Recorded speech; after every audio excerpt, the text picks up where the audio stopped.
Greetings and welcome to Donkey Kong Country 2, Diddy's Kong Quest. That's right. What a game.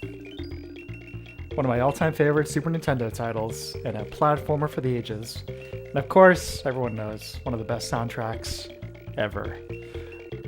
You all know this game. Let's get right into it. Hope everyone's having a good week. Playing one player because I am the single player. Hey Troop, how's it going?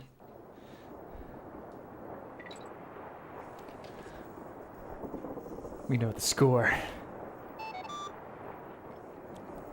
Kidnap that lumbering fool Donkey Kong and you'll never see him again. Har har har har. I played a little bit of this last summer, towards like the very end of a stream. Yeah, you were there, Mouse. But I figured this game, it's worth its own stream, at the very least.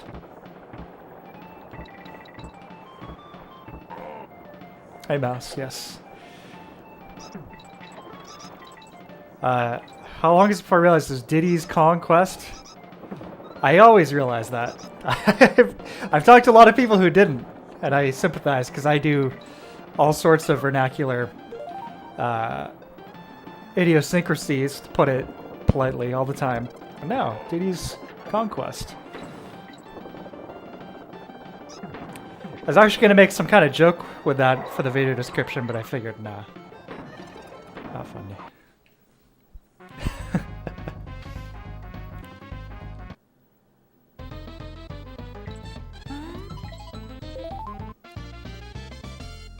So here's a little bit of interesting trivia about this game's soundtrack. It's an interview. I mean, Dave Wise has done plenty of interviews about it, of course. You know, why wouldn't he have? Everyone loves it. I don't know if he was joking or not.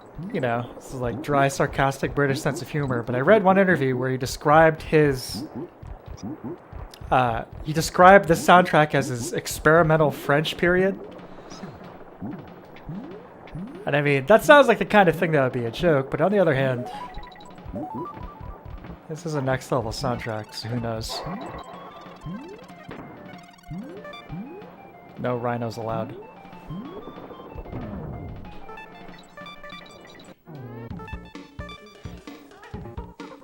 Berenstein Bears. Refresh my memory. What is it with that? Berenstein? Berenstein? Is it just the pronunciation or the spelling or? Berenstein?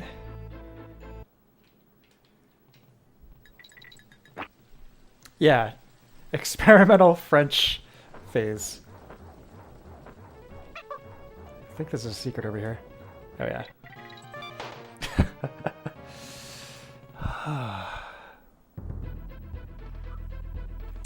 Experimental French or experimental Paris, I believe is what he said.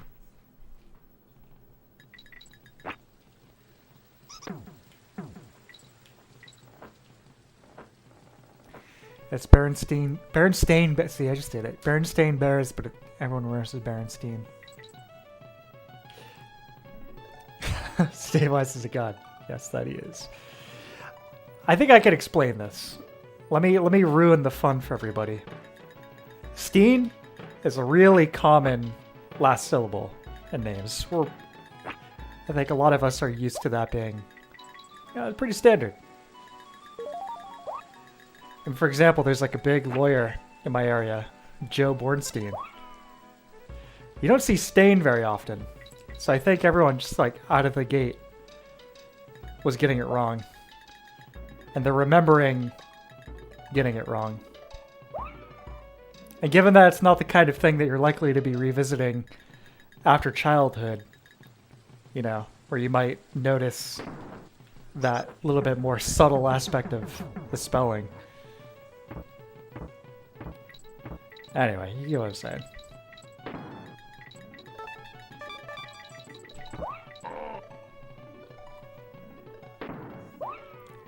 Frankenstein. It's Young Frankenstein, right? Frankenstein. Actually caught that for the first time a few months ago. It's a great graphic right there. Pork crock. Yeah, oops. Just blew that.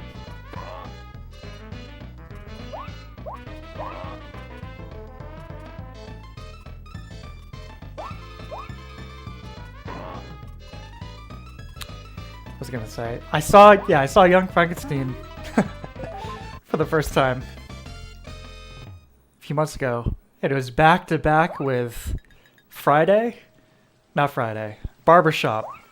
the Ice Cube movie.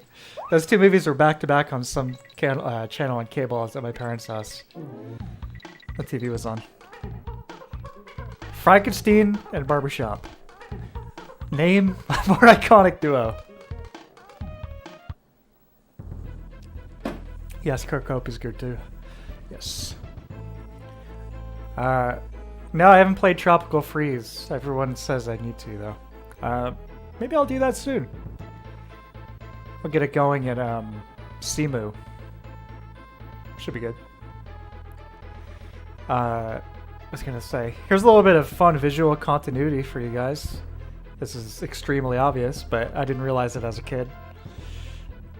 This game literally picks up where Donkey Kong Country left off. I mean, there's Donkey Kong Island.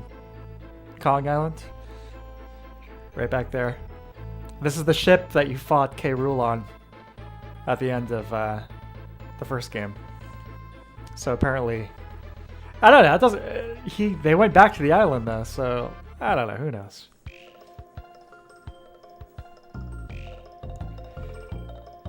My wealth of game playing wisdom for this unnecessary sequel.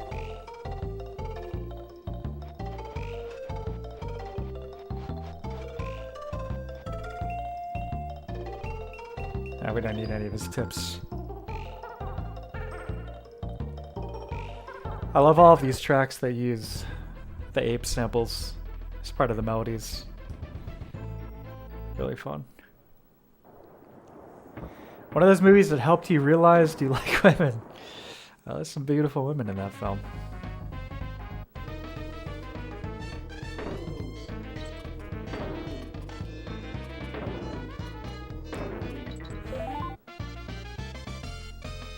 Everybody looks great. The guy that plays Frankenstein's monster, it's not the dad from Everybody Loves Raymond.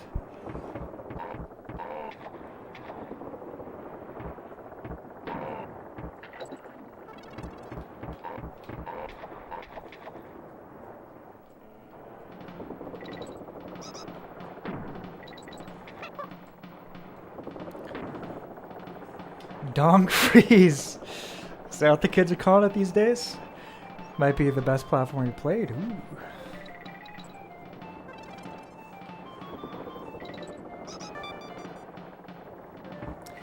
Better than Mario 64? Better than Mario World?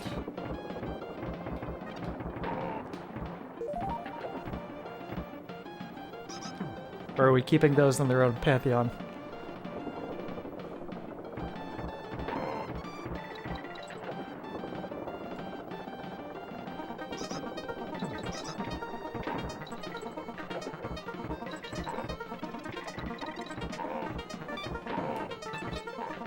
Wow, combo.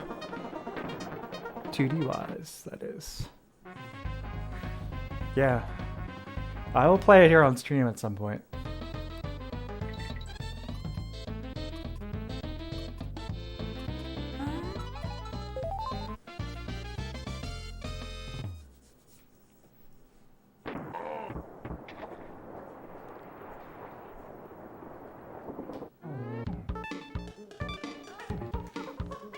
I can't think of any other European developers, no offense to any European developers out there, especially those who are active in this period, but any other 90s developers, God, I can't even talk, sorry, European 90s developers making platform games that were any good. Whereas this is like, these games seem to have been the sole exception in this time frame.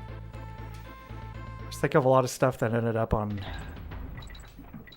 PC, the Genesis, SNES too, but I think with Rare, I wonder how much of the guidance of Nintendo was responsible for the excellence of these games.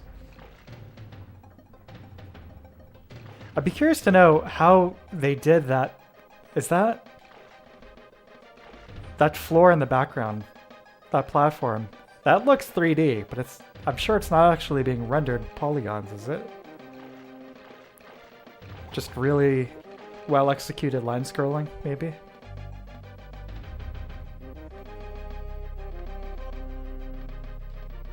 It's really nice. Same thing with the water. So I never noticed this stuff when I was a kid playing these games. Just like, oh, it looks good. It's like when you're older, you appreciate the technical presentation aspect of what these guys are doing. Both from an audio and visual perspective.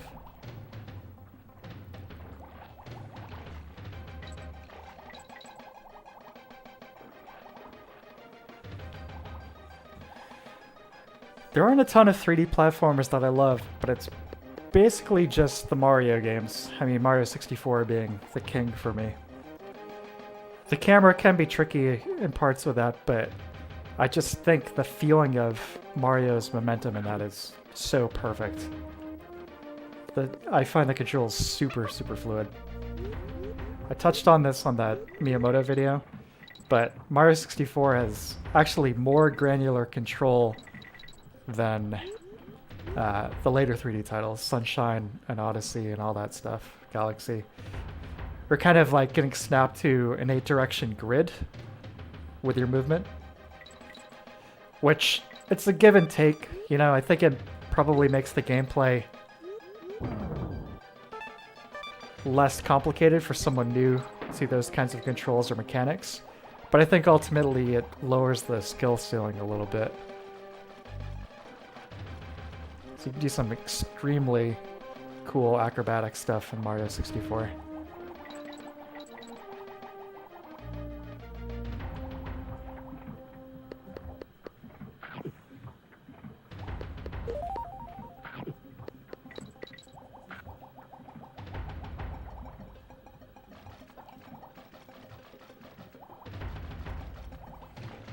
Oh, I got it. Nice.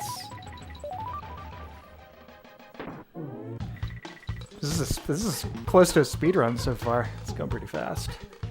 Though obviously this is a big game.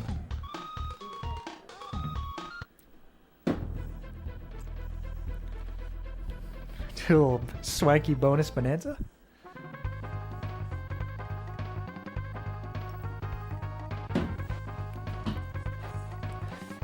Let's pick a game. Let's play Swanky Swag. Also, nice job just straight up using the Donkey Kong model and throwing a coat and some accoutrement on him. I love that. Pops up a few times, I think. They're doing that in the first one too, right? What is my name?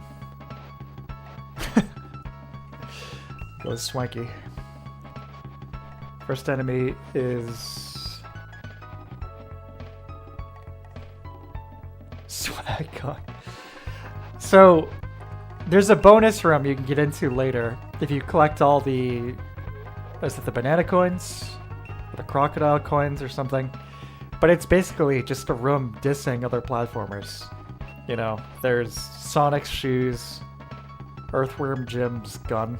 So I think this is an early diss right here, an ugly Earthworm. Gangplank Galleon.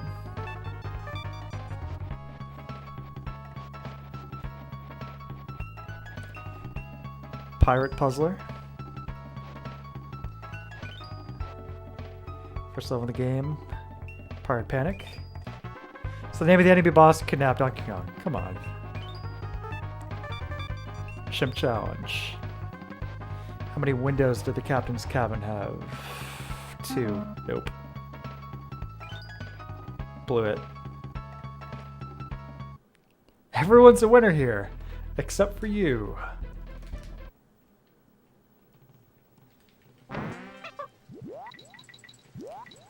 I think this is the first time you hear this particular track, right? This version of it.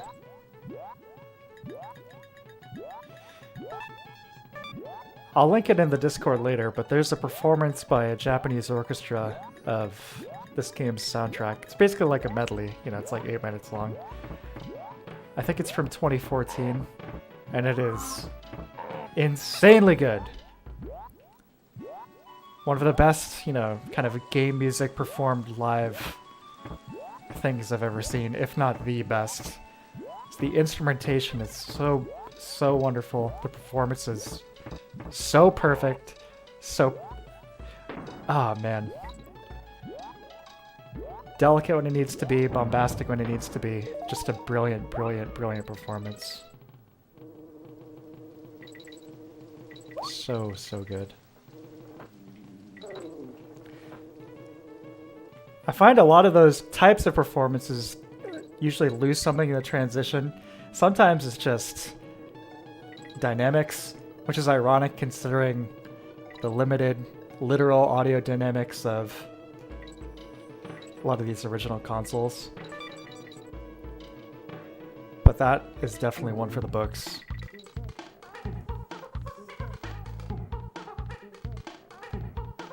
That is one of the most dated things I've ever seen. So 90s it comes back around to being cool.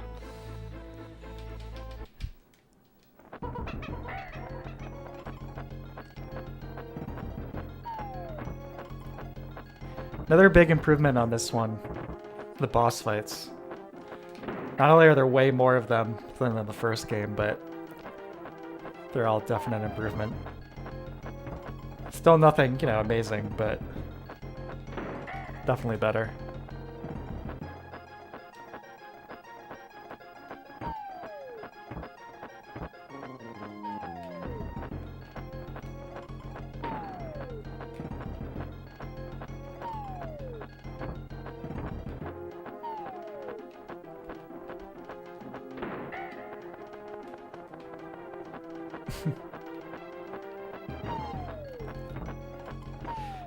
It's a shame we never got any of these guys in Smash. I'm guessing that's a rights thing, but Kremlings? Well, we got K. Rool, but I guess that's good enough. But give me some Kremlings in like a summon or whatever. More really nice water effects right there. How do I feel about Donkey Kong Country 3? I haven't really played enough of it to give it a valid shake, really. I don't know why. It's just like the little bit I've played, I wasn't totally enthralled, but I should at least, I owe it to myself to do a full playthrough of that. Definitely kind of a different feeling, both in terms of the gameplay and the presentation. Another fantastic piece of music here. We all know that. Switch to Dixie.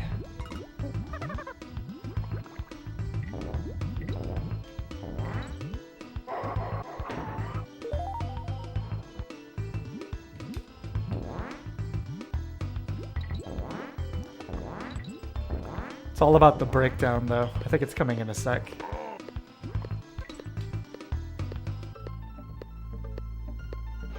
Yeah, right there.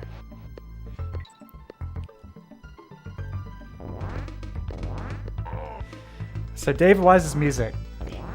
He's got pretty much everything you're looking for in terms of good old school music.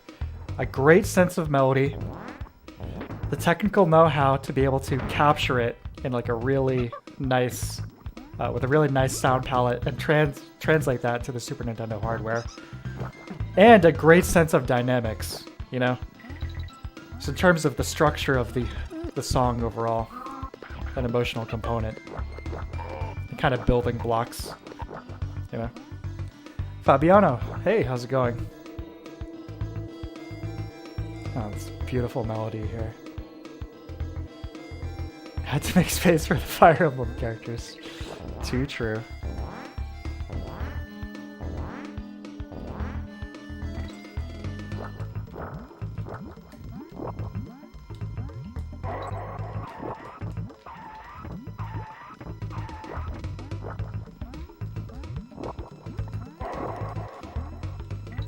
It's the same thing with Donkey Kong Country 1, but the music has a very constant emotional edge to it. Which is surprising considering the context, you know? I mean, the original game, you're playing as a gorilla who had his bananas stolen. He's trying to get them back, right? It's okay. So, Dave, what's the soundtrack gonna sound like? Oh, I was thinking of something that sounded like an intense, you know, personal journey. You know, elements of Vangelis, Tangerine Dream. You know, just some really, like, emotional stuff.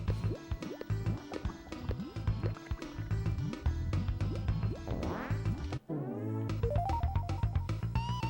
yeah, that one's way better. Dixie's shredding. Larry, hey, how's it going? I believe Dave Wise wants to play this yourself to get a feel for what works well with the flow of the gameplay. Yeah, absolutely. Definitely. Spare you some more bonus time with Swanky Kong.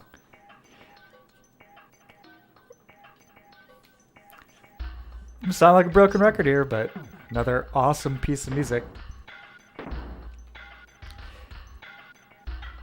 I think I mentioned this while I was playing Donkey Kong Country 1, but that percussion, you know, the mining sounds, you can hear that in the mining, the red light, green light levels in Donkey Kong Country 1 in the mines. That same beat is there, it's just played much, much slower.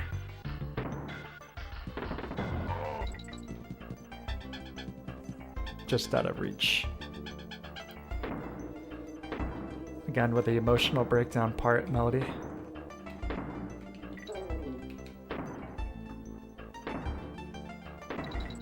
Talk about dynamics, the exuberant follow-up.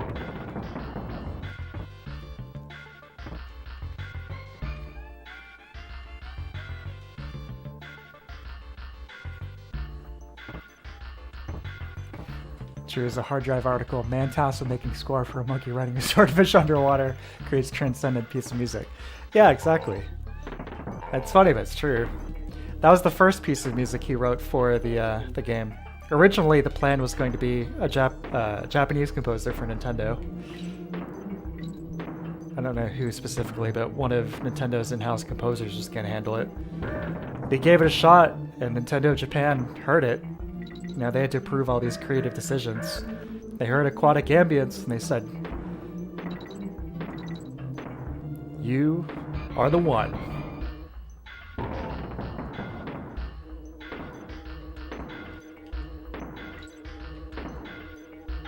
I'm so glad.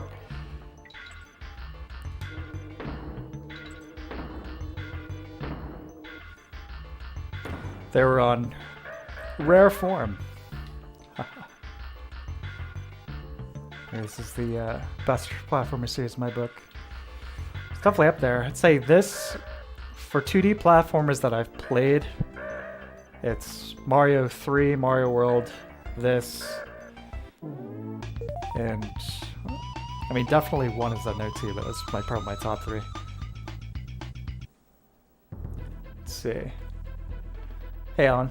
Music can easily dictate flows for Chicken Egg Scenario. Yeah, I mean, given the size of the studio at that point, you know, 90s video game development, I'm sure, you know, he was very privy to the game in progress, but yeah, who knows. Victor, hey, how's it going, man?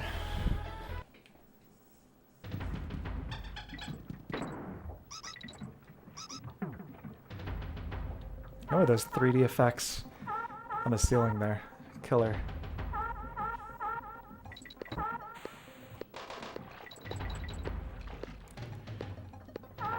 It's a nice change of pace from all the Elden Ring I've been playing the last few days, which I'm really loving, but nice to play something that isn't so grim, you know?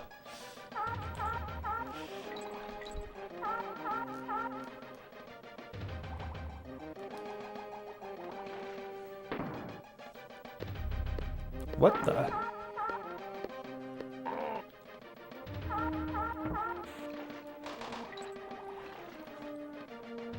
I mean, it's hard to go wrong. Bunch of cute animals working together to save their, you know, gorilla friend. Pretty safe stuff.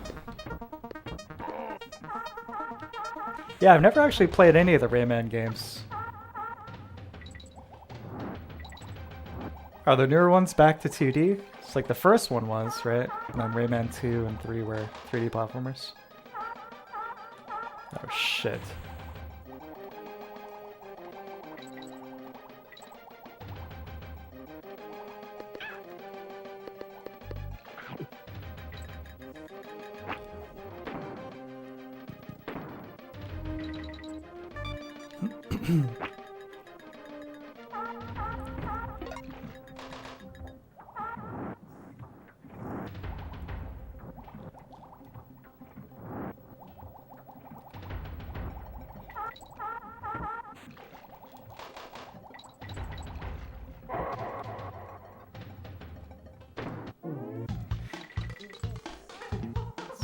New Rayman's are great.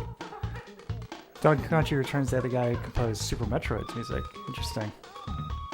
How did that turn out? The real fluidity and playfulness to them, very soulful. Yeah, I agree. Of course. And so, I'm guessing that was the Rayman guy. Given the boot.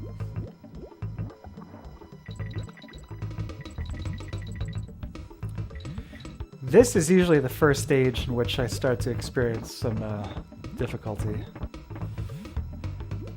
So we'll see how this goes.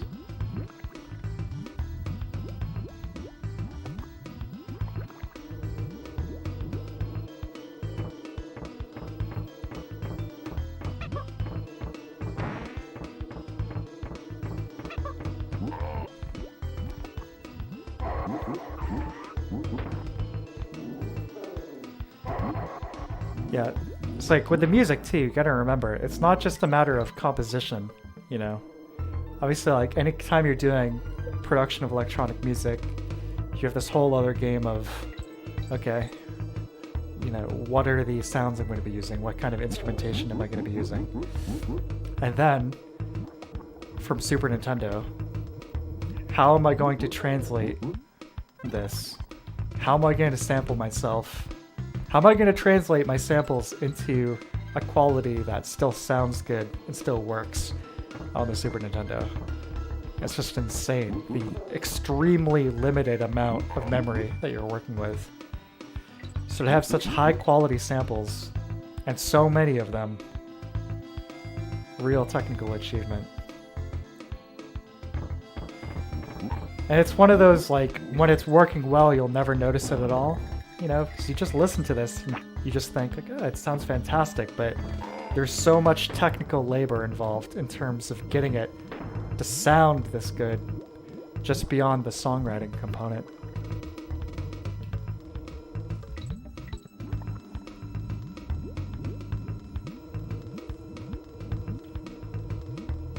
$2D, yeah. Then with Dong Freeze. I was wondering if that was a typo the first time. I guess not.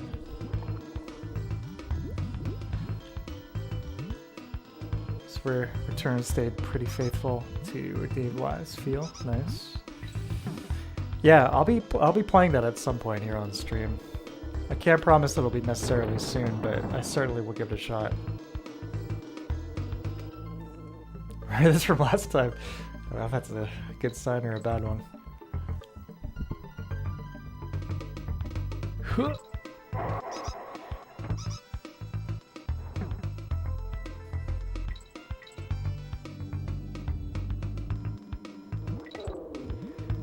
The high-quality orchestral samples, speaking of the music, are impressive, but the most impressive thing to me has got to be the multi-filter setting synthesizer samples.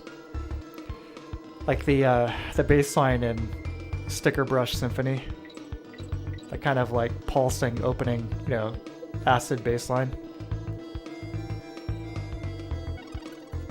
That's mind-blowing. Oh shit.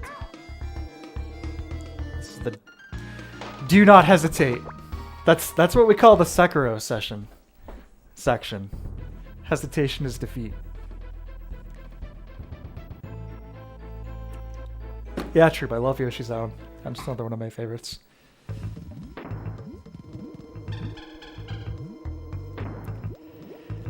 Sure, you guys probably had experiences as a kid where maybe somebody borrowed a game and then some weeks went by, a good amount of time passed, and you asked for it back, and they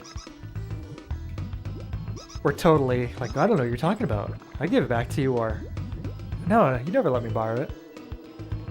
It's definitely in that situation plenty of times. But I bring that up because I'll admit it, I was like 7 years old. The one time I tried pulling some crap like that was when a friend of mine loaned me his copy of Yoshi's Island. And the last thing I wanted to do was give that back.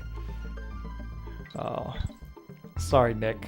I did give it back, though, eventually. I did. It's a little bit of a pain in the ass about it. I'll admit that.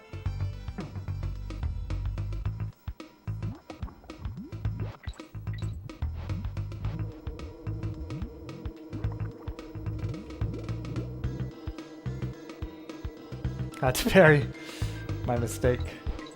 Come, Sekiro. I have all of those Sword Saint lines stuck in my brain. I think that fight, same mistake. How ironic.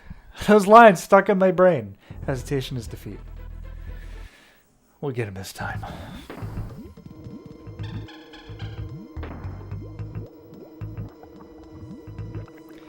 Yeah, the sound quality is much better. I mean, Super Metroid has a fantastic soundtrack. Don't get me wrong. There's no doubt about that. But just in terms of the samples used, this is definitely a cut above.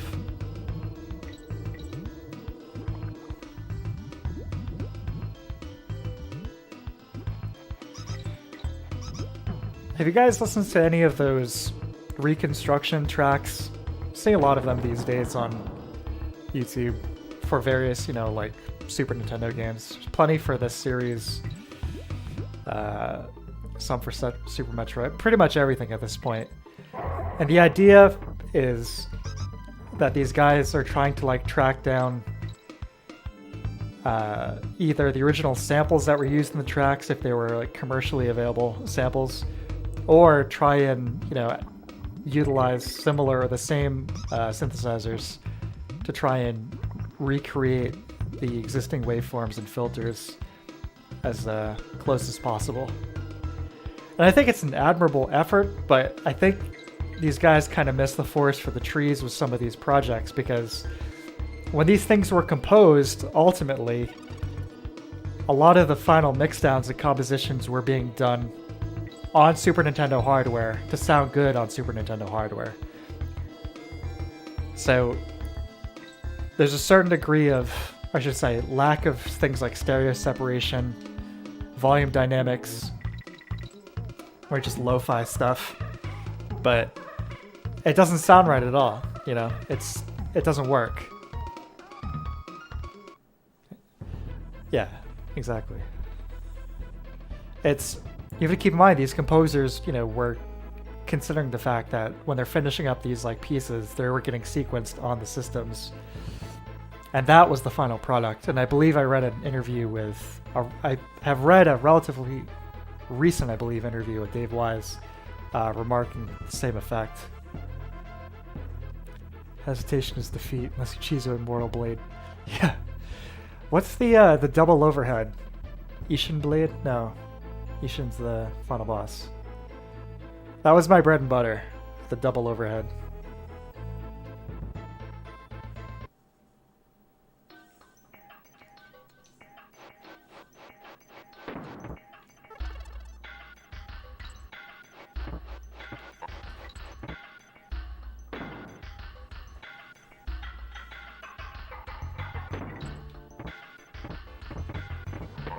Ichimongi. Yeah, that's it. Thank you. KCR is very good. It feels very similar to the original trilogy. Great. Yeah, I'll definitely have to check it out. Yeah, I agree, true, but give me the originals any day. For all those aforementioned reasons.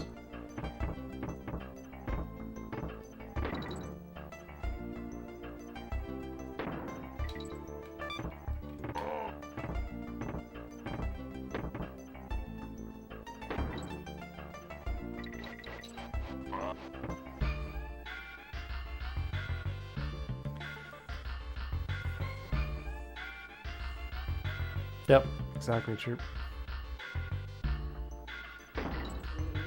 Yeah, fast, exactly. Yeah, that's a real pain in the ass. Yeah, I was playing through through OBS, which has some delay in its preview window. Then on top of that, it's playing on a very crappy TV that already has bad input lag to begin with. So hopefully those elements out of the way, this should go smoothly.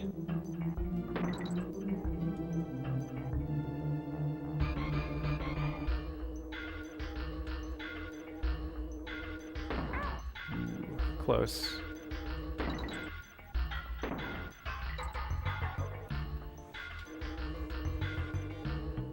Yeah, I think Sword Saint gets my vote for toughest Souls boss. It's definitely between him and Orphan of Cause. Those two, I mean, they're kind of similar in some ways, but I don't think anything comes close to how nuts those fights are.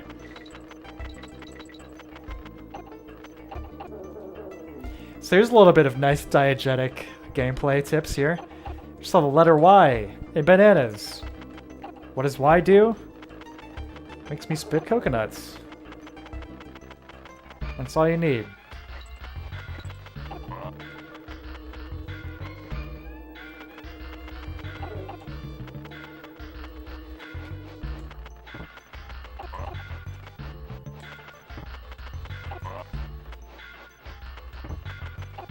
Love stuff like that. Oh.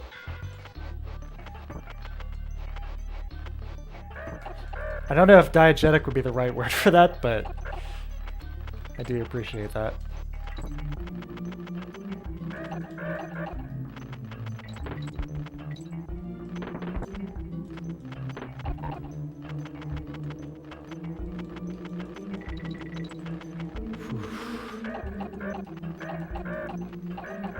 Yeah, I remember these birds giving me some grief last time.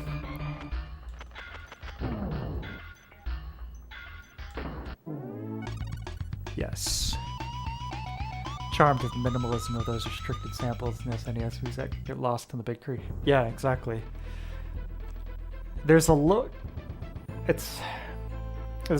aspect to a certain degree with the SNES, and that has a lot of the same charms as conventional quote-unquote lo-fi music, just in terms of warmth being a big one. It's like the SNES not exactly putting out a ton of high frequencies means that things typically feel pretty warm and cozy. Yeah, I hate to like throw out those kind of like vague adjectives, but I think you guys know what I mean.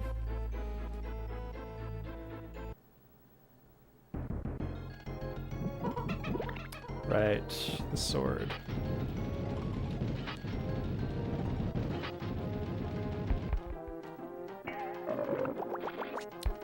Throw the sword at the blade. I mean, throw the ball at the blade. Insane.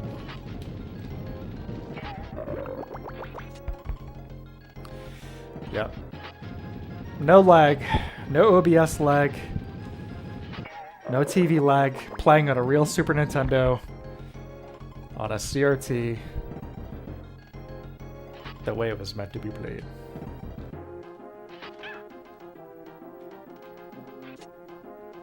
That was like a Dark Souls 3 fake out there. The super faint.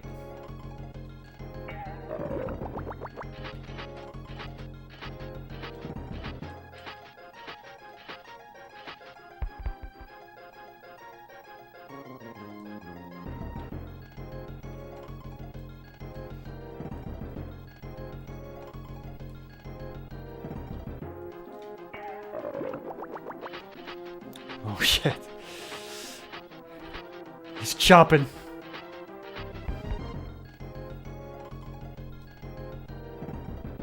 It's a cool boss. Definitely the best so far. Edge of my seat. Gotcha.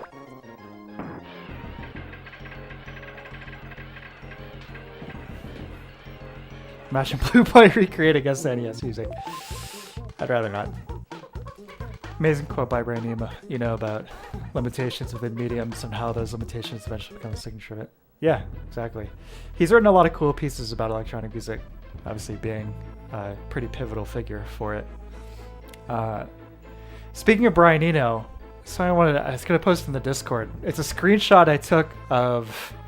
It's one of the tracks off his album Ambient 4 on Land, which I would definitely recommend anyone who likes moody, atmospheric ambient music. Ambient 4. Or wasn't it was... Anyway, it was a Brian Eno ambient track. I'm looking at the YouTube comments. 2 comments right next to each other. First comment, I put this track on repeat, while I was in labor and gave birth to my son. It was the first thing he heard upon coming in the world. And I couldn't think of a better, introduction. Like, oh, that's sweet. She's a little emotional, whatever. Next comment, I listened to this track while I'm cleaning my ventriloquist dummy. I thought that was incredible. Don't think Sword Saint was the hardest in Sekiro. Demon of Hatred. Yeah, he does. He's a little out of place. He feels like a Souls boss, or maybe more appropriately, a Bloodborne boss. Okay, Phil Collins here on the drums. That's a little shameless, Dave.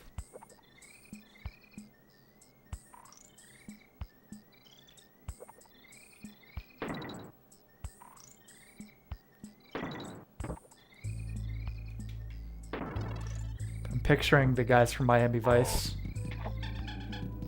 down the freeway in their convertible. Ha ha ha! Another beautiful backdrop here. Hey look, we're on the YouTube thumbnail. We did it. Yeah, and the drums. Oh yeah.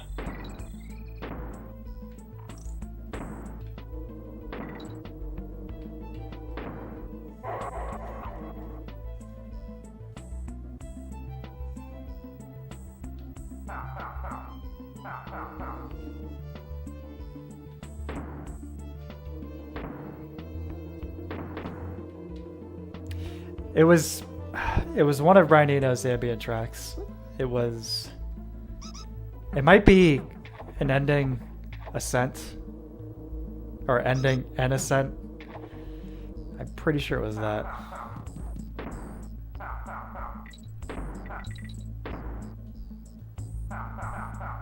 You guys throwing beetles. Haunting beetle.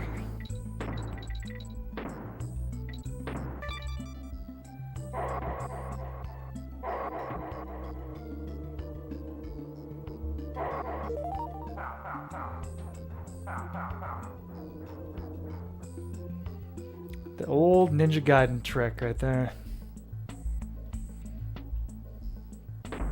The despawn.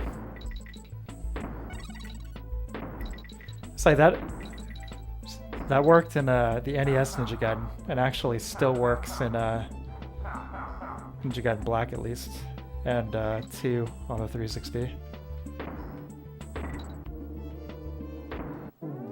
Bingo. The short piece and it's obvious is called an homage. Yeah, I know. I'm just teasing a little bit. You know what is not what is definitely beyond an homage? It's another track from this game. I mean, like I've been saying, I love the soundtrack, but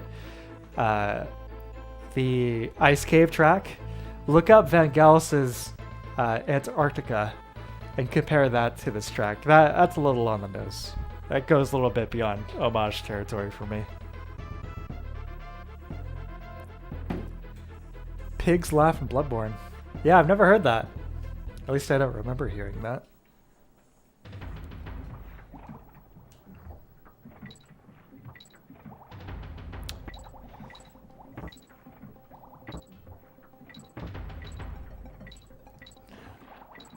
that crocodile is just doing his best. Alright guys, I'm going to warn you right here.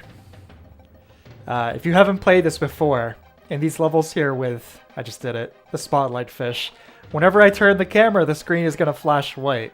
So, just be wary of that, okay? That's going to be happening repeatedly. You guys may have noticed I've put a few, I mention this stuff often, I've put a few epilepsy warnings in some of the videos I've done. So I had a good friend of mine who's epileptic and had a few pretty intense episodes, so it's really, I know it can be kind of serious. So just try and be considerate when I can, you know, why not? Of course, for this stage, it's going to be a little tricky to be considerate of that, but...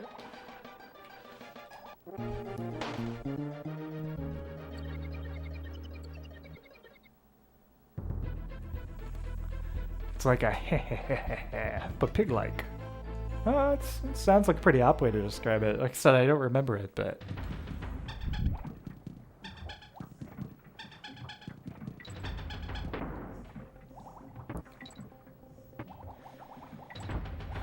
I believe it.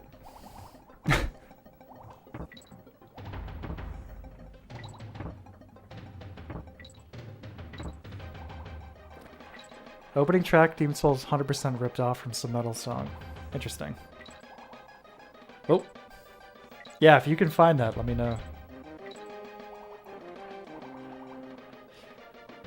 It's happened less as time has gone on. Probably because the market has gotten so much bigger and there's so much more of a spotlight on gaming. But there was quite a bit of plagiarism happening in the old days as far as music goes. Plenty of original great stuff too, but plenty of melodies that would get sued if they were to be done today.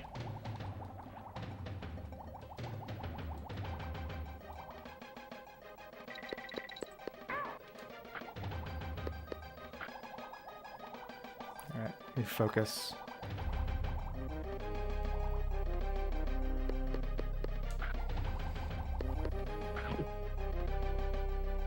Fish. No!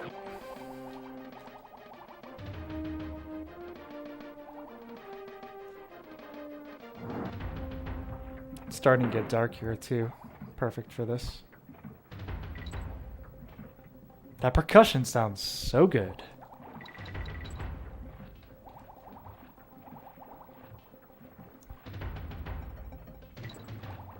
Very rich.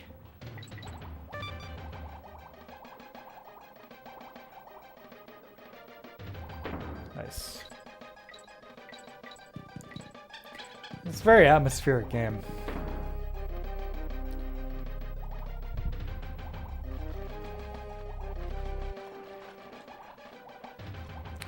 I would have loved to have seen Rareware's take on a JRPG at this phase in existence. I know they were working on... The team that worked on this game, DKC2, was primarily not... Most of them didn't go on to DKC3. They started working on a game called Project Dream, which started on the SNES, and I think was going to be some kind of action-adventure game. What? But that actually ended up moving to the N64 and became Banjo-Kazooie. If you look at Project Dream, it's kind of insane because, yeah, some of the environmental stuff looks similar, but it was I think it was going to be kind of a similar theme to this, at least initially, with the pirate stuff. So go from that to a bird in a backpack worn by a big dumb bear. A lovable big dumb bear, but, you know. Pretty funny. No!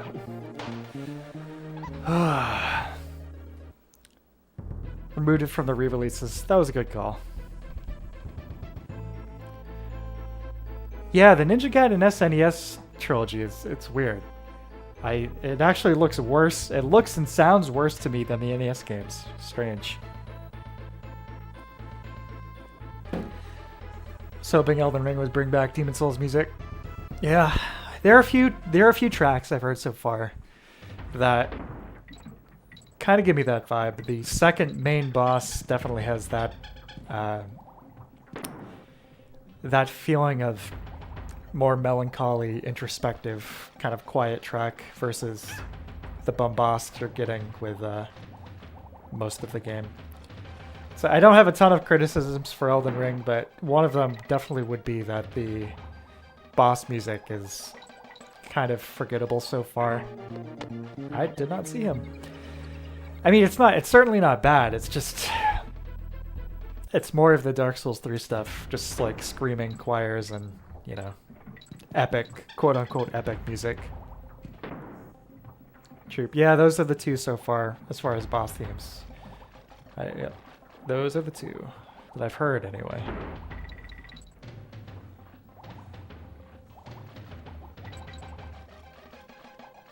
Yeah, Renala's... I don't know, I would hate to elaborate and spoil anything, but there's definitely kind of another aspect of Demon Souls throwback with her encounter. At least for the first part of it.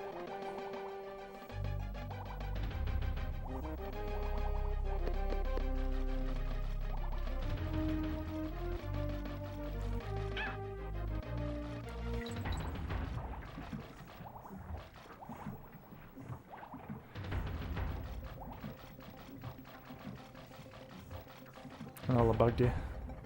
Stepping his faith no more. Yeah. Exactly. Alright, I gotta look at the screen here. Get past this level.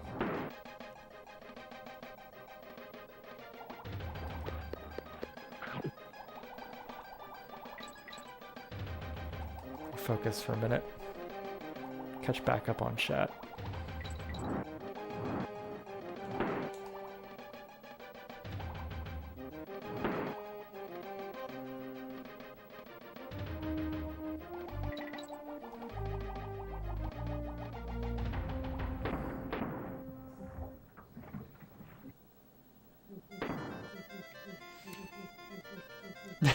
What's he doing up here? Hi, just in case you weren't paying attention, I'm here to kill you. Sorry if I came across as overly harsh. No, not at all, man. I mean, it's a subjective thing. Your experience is your experience. It's all good. No, we're better community than that. We're not gonna shit on each other for not liking a game. We can have, you know, constructive conversation about it and all that. It's all good. All good, my friend. Crockhead Clamber.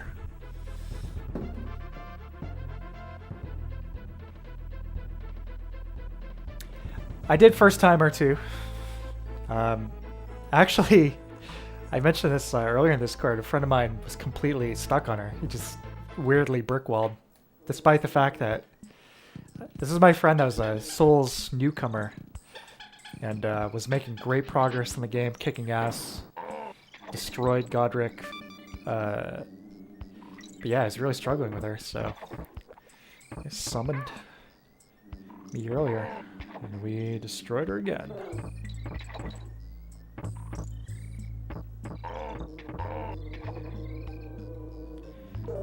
I hate to sound like a broken record, but that Wild Strikes Ash of War is insanely good. In the right situations here. You know, obviously you can't use it on everything, but for stuff that is guard broken, or I should say poise broken easily enough, you know, things with maybe no armor or a lack of armor, it's fantastic. Like when she started busting out the, oh, never mind. I'll say no more.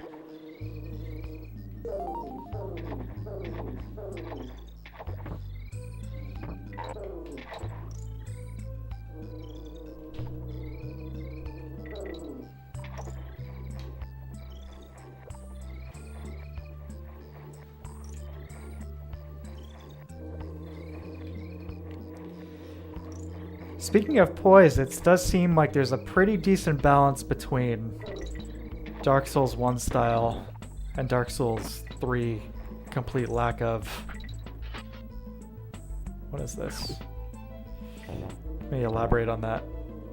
Dark Souls 1, obviously, if you stack poise, you just became unstoppable. No pun intended, honestly, I didn't even think about that. Unstoppable. But, what was I gonna say? Then obviously in Dark Souls 3 is basically just weapon arts and swinging better weapons, bigger weapons while you're in the midst of the animation. You got that poise, but I found, I think I've got about 31, which is kind of like a medium armor breakpoint in DS1. I'm right about there with in Elden Ring, and feels pretty, not as OP still, but closer.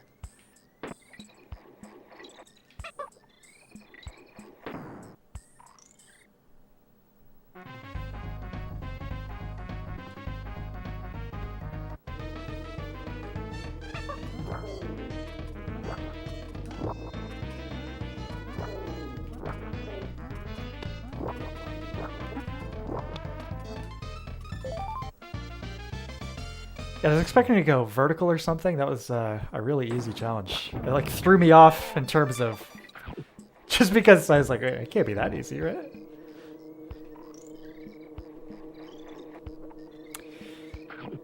You know, it's really appropriate we're talking about Souls right now, I guess, considering we are running around in a swamp.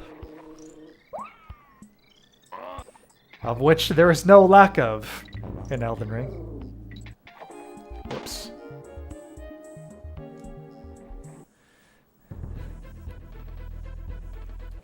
At least you've got swamp variety. It's called a lake, but it's really more of a swamp.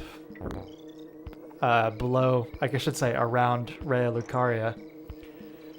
And of course, the entire region of Caelid is Nightmare Swamp.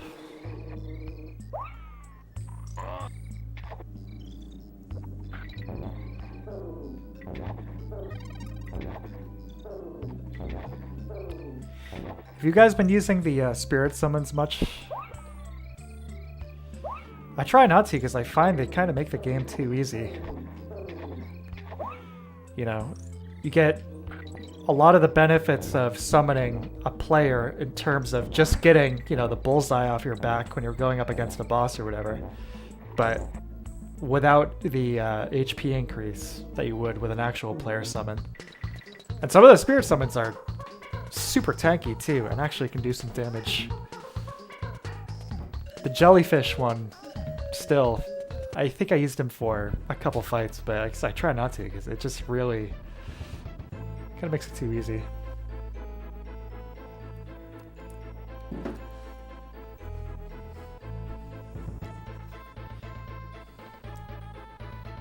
Margaret. Jellyfish absolutely destroys Margaret.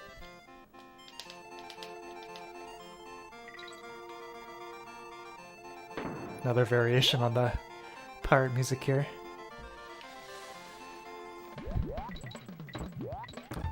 Margit, Fallowman. Margit, Margit.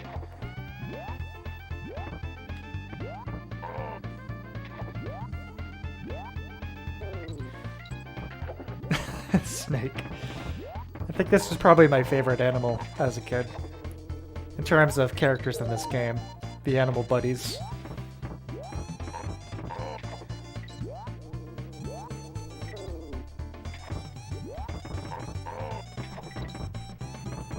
This is so cute. What a game.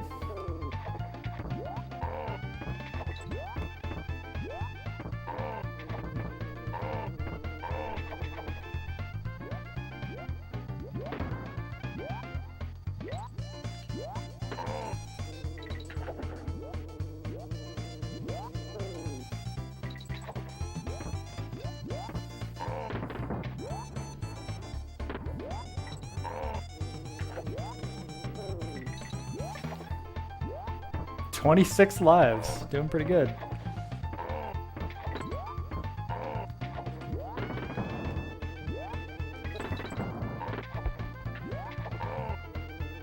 Oh! Holy cow. That was a risky move, and I don't know how I just survived that. No! Missed a bunch of comments. Sorry, hold on. Or yeah, DS1 plays turns the game into easy mode, basically. Stack vigor, endurance. Put the most minimal you can to wield your weapon if you want, and here's your easy mode. Swamp DKC2. It's cool. Swamp Souls game could be dragging. I've said this plenty of times before, but I kind of feel like it's diminishing returns as far as the the swamp levels have gone. I think Valley of Defilement is still easily the best. Without question, the best swamp in any of those games. And Blighttown, it's good. The gutter, kind of feels like a sanitized Blighttown. Fair and Keep, starting to lose me now.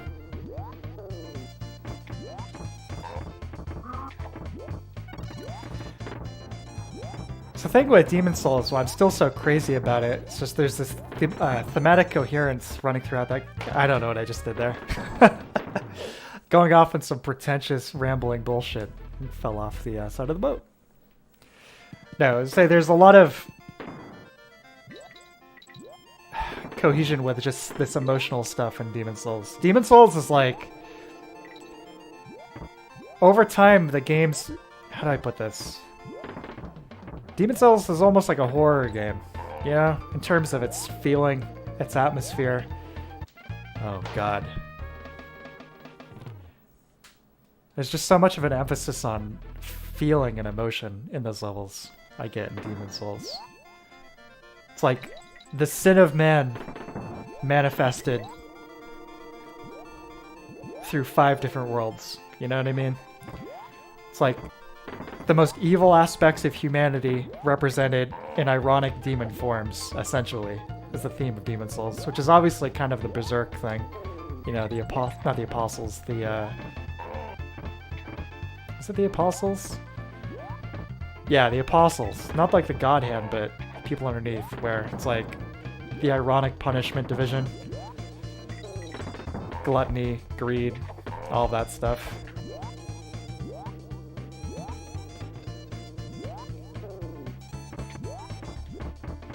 It's like that game has that in spades. And it's always kind of a theme in Miyazaki's stories, is corruption. I mean, absolute power corrupting absolutely, all that stuff. And that's all well and good, but in terms of like a relatable, almost like direct human application of that in a scope that isn't, you know, like the gods are at war. You know, Demon Souls has that in spades.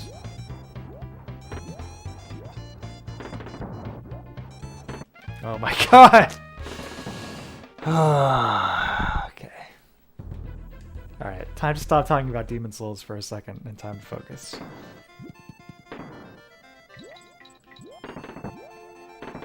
This poor snake. That sounds like a cool game, but think you could help me escape this ship?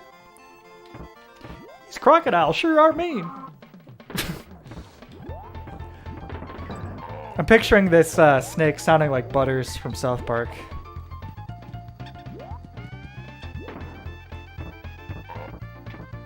Golly.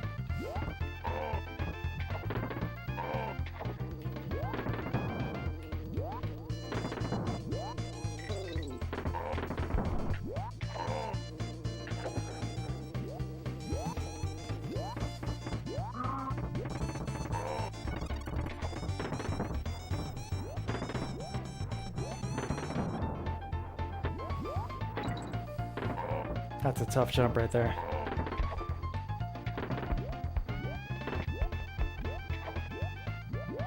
Oh, no more snake.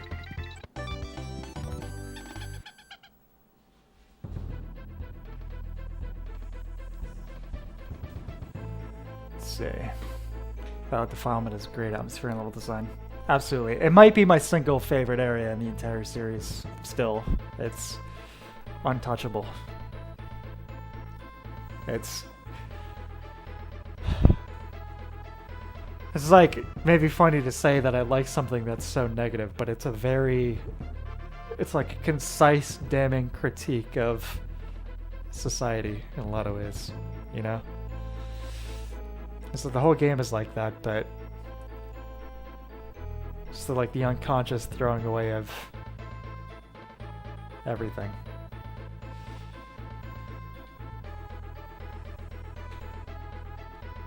Utilize a single effect. Yep. These different areas, it's like, here's what we're striving to achieve here. And it nails it. I love every area in Demon's Souls. I'd say my least favorite is probably Stonefang Mine, but that's like picking the least favorite of my children. I still love it.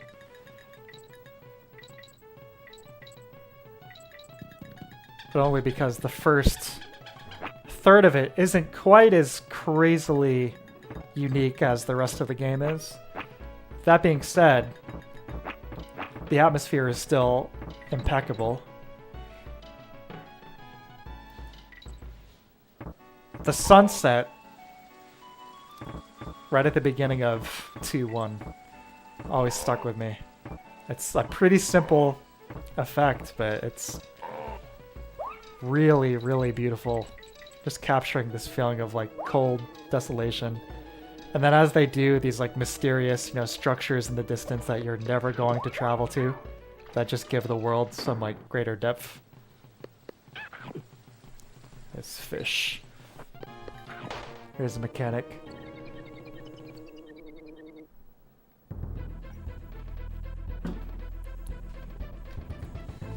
Demon's Souls continues to grow on me. I appreciate, every time I play it, I walk away from it loving it more and more. And yeah, same thing with Shadow of the Colossus. Like it's with Demon's Souls, they got so much right the first time. I mean, and it shows in that they're still repeating a lot of these same gameplay concepts. Which, so far, I'm fine with. I think the level of iteration has been good, I do think after Elden Ring, it's probably time to put that formula to rest for a while. Especially considering the scope of the game. But, I've been pleased as punch so far with pretty much all of them. But, yeah, it's like, from a presentation standpoint, I still like the storyline and atmosphere of Demon's Souls the most. And all of these gameplay concepts that are so neat, all the big ones, all the online stuff, the ghosts, the messages, that all originated with Demon's Souls.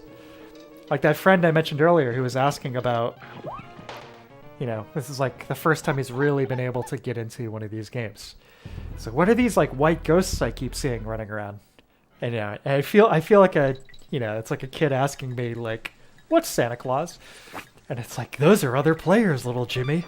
You're seeing them in almost real time, briefly intersecting with your world. And he's like, oh, wow, that's so cool. And then, I want to be like, yeah, it is cool, but they also did it the first time in 2009. Demon's Souls. It's still cool, but credit where credit's due here. But, obviously he didn't know. Anyway, made my point on that topic.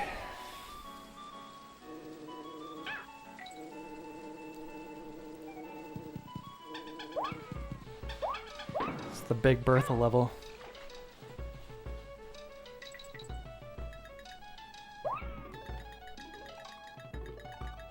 Not today, fish.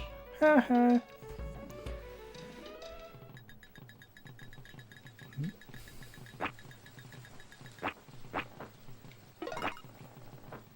it.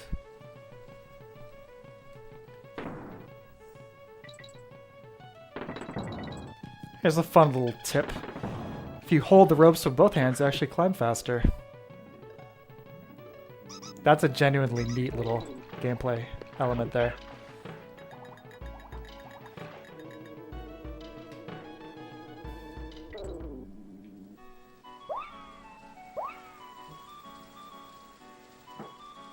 Blind jump.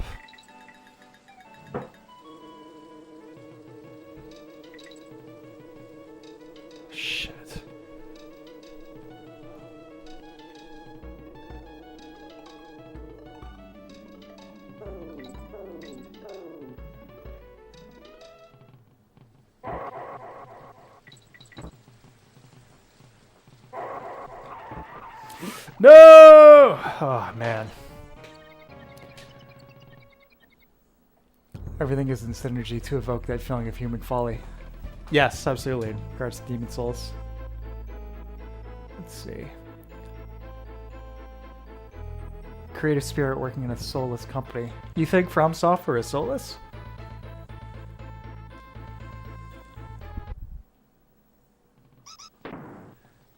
Sweetheart deal within the Japanese landscape. I'm very happy that the man is getting the recognition that I believe he deserves. Obviously, the games are not a one-man enterprise, you know, no doubt about that. But it feels really good for something that I perceive to be of such high quality to be recognized and receiving so much mainstream success. It's really, really rare, I feel, that something gets this popular while legitimately being this good. And I'm very, very happy for him and the studio that they get to enjoy that and get all lauded with all this critical acclaim.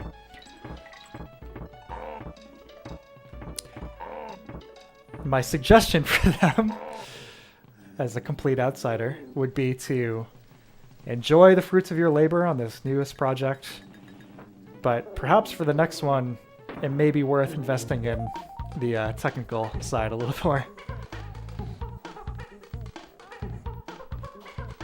Social critique, the pollution that civilization creates, comes back to bite in the butt. Yeah, absolutely.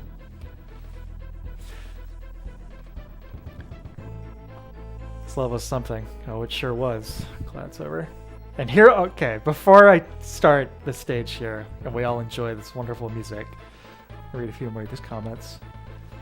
From Fatigue said it with me back in DS3. Appreciate the Zelda series. Oh, they're switching things up every game. You know, I love Zelda, but I felt like from Ocarina to Twilight Princess, they were kind of sticking with the same formula for a while, especially with Twilight Princess, which again I love, but it's got quite a bit of similarity there. Let's see. Way people treat demons. Yeah, beta version Dark Souls. Absolutely. I had a conversation at one point with somebody at GameStop. I had already played Demon Souls once and had bounced off it. And like a month had passed. I was like, oh, I'll pick up another copy of that. And Dark Souls, I think, was coming out soon. And he's like, which one should I get? It's like, oh, just get Dark Souls. It's the newer one. Like, oh. I ended up still grabbing the copy of Demon Souls, which I'm really thankful I did. But yeah, crazy. Larry, I think he worked for, in fact, I'm pretty sure he actually worked for the software development company Oracle before From Software. He was basically like designing spreadsheet software. That's like the kind of thing he was working on before. He played Ico and decided he wanted to take a crack at game development and started working at From Software.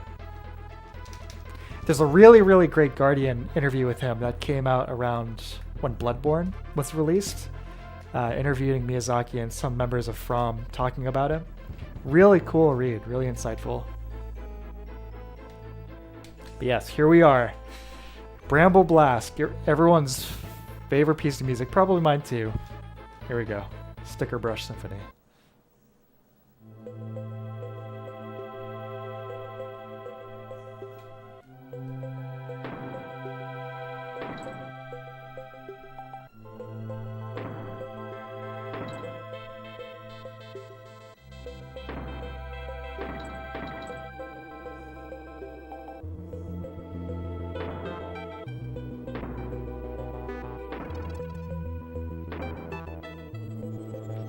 There's that acid bassline I was talking about earlier. See how it sounds like the filter is opening on that?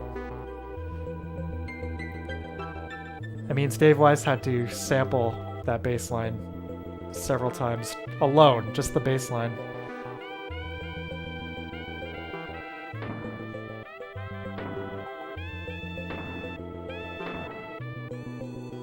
If I'm going slow, it's just because I want to appreciate the music. This insane drop.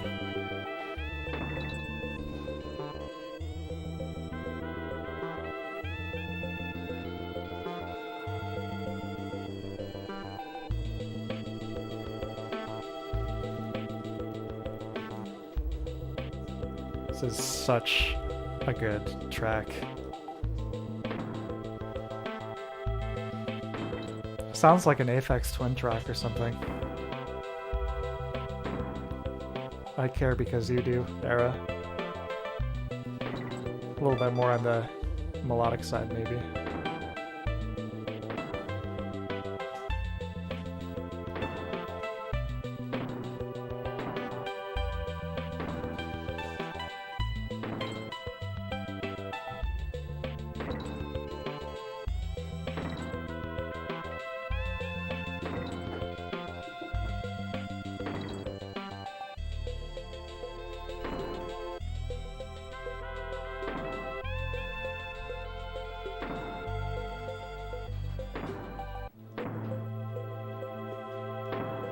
Okay, so here's some more Dave Wise trivia for you, now that this track is looped.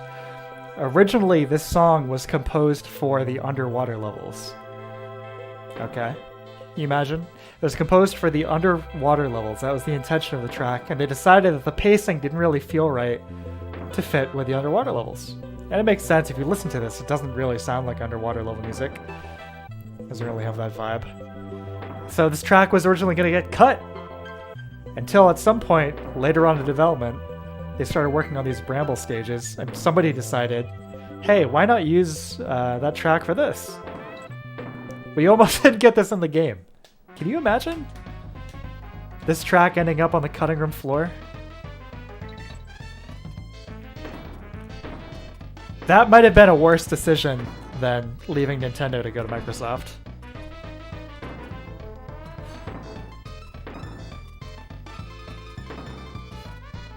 In my opinion.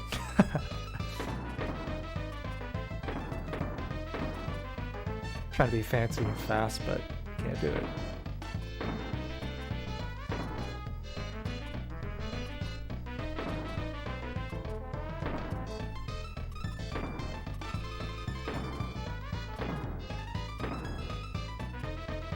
Damn it.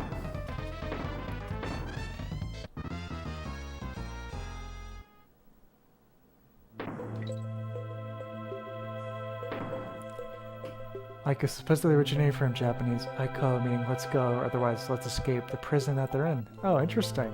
That's cool.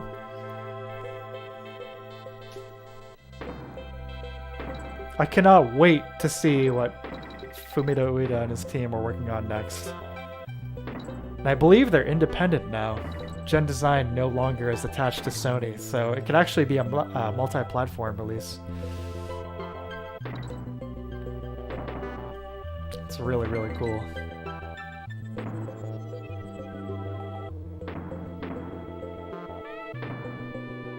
How many years now has it been since The Last Guardian was released? Crazy to think. At least 5, right?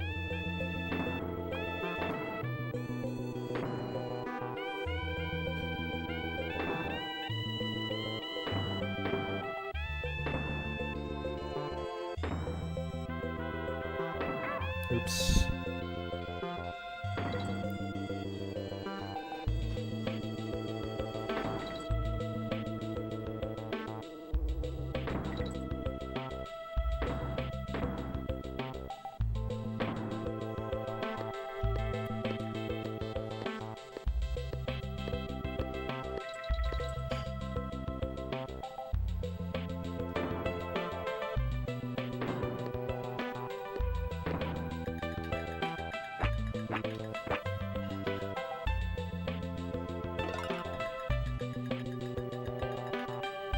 Beetle seems to handle the spikes okay.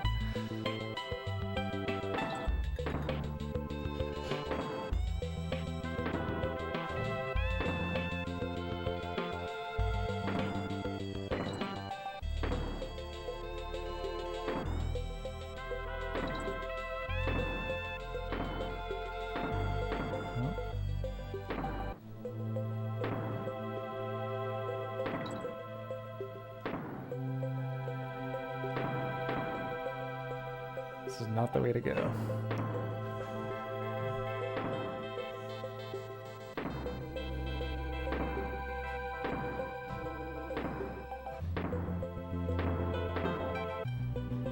Where are you going here? came in. Bottom left.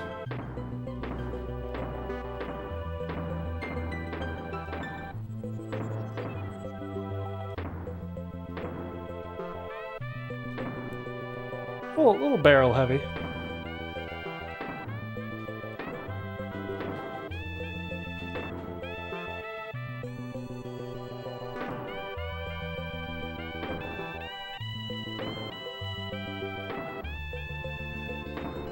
No. Damn it.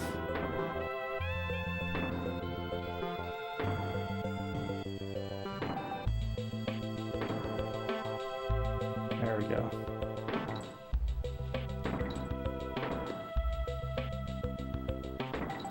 Gone a long time without a checkpoint here. Jeez. Whew.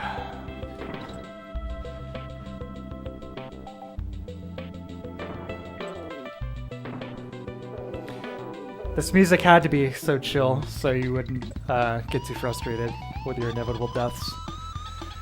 Mouse, yeah, definitely play The Last Guardian. It's one of my favorite games ever made. It's very much just as good as Ico and Shadow, in my opinion. Engine design being published by Epic now, but still on PC. Great.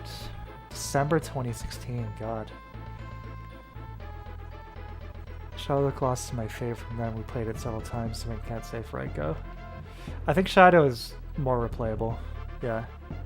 I love them both, but I'd probably say Shadow, just in terms of the gameplay, has that replayability element. Out of all of them, probably has the most. The Last Guardian to me is probably the most effective narrative in any video game. It's stunning. If you can make it through that entire game, including the ending, without starting to tear up, then you might be an android.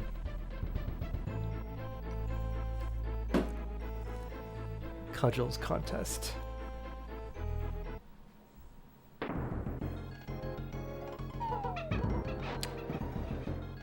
This guy.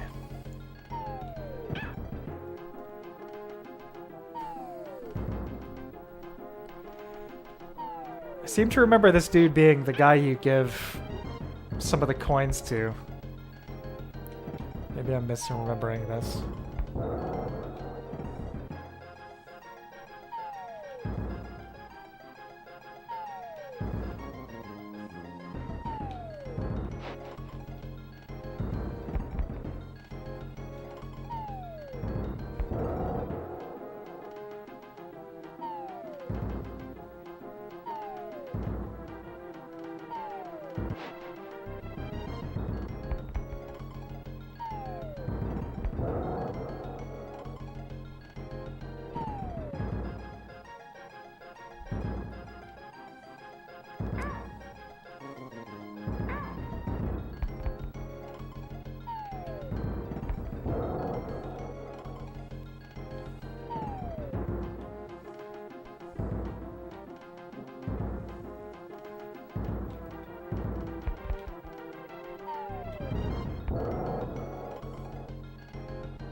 No! Maybe not the tightest hitbox there. Let's see. This game is an open world featuring Giant Pig, a girl similar to Yorda, and Mono, protagonist Red Cloak, seems to be Beauty and the Beast theme. Something Ueda has expressed interest in before. Interesting. Yeah, probably will be a while. Aggro! I won't spoil Shadow, but obviously there are some emotional moments involving the horse in that game. For sure. I have a feeling I'm going to feel similar to the horse in Elden Ring by the end. Torrent. He's a good boy. He's really helped me out a lot. You can also feed him berries, and it has a gameplay purpose too. Something I'm really interested in seeing if there's going to be a connection. I won't spoil it. Maybe post in the Discord later, but something about his design and a certain other element of the game that would normally sound far-fetched if to suggest that there would be a connection, but given Miyazaki's games and elements within them so far, I think it may be somewhat reasonable. So I'm curious.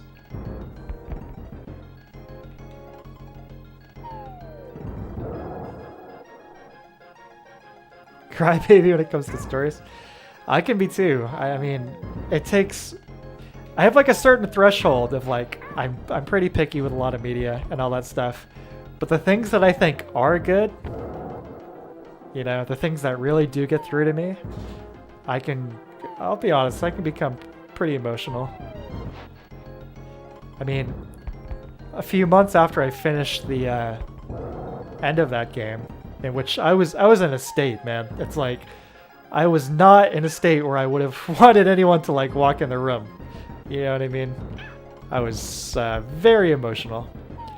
And I watched this playthrough of this girl finishing it up and like her reaction to like the last, 30 minutes of the game.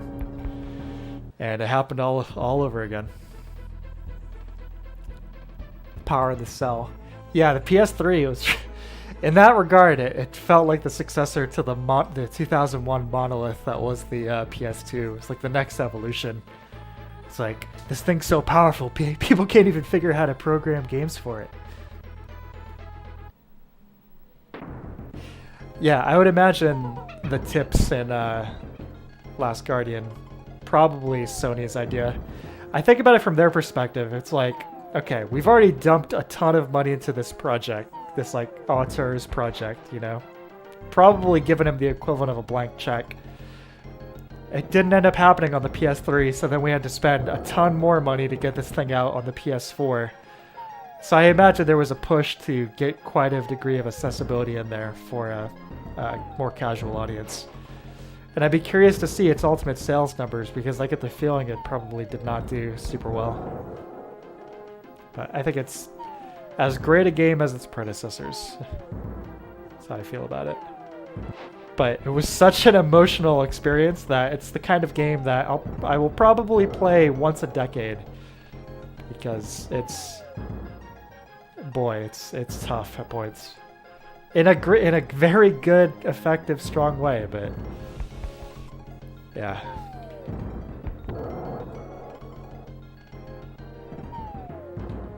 Now watch me fight this crocodile.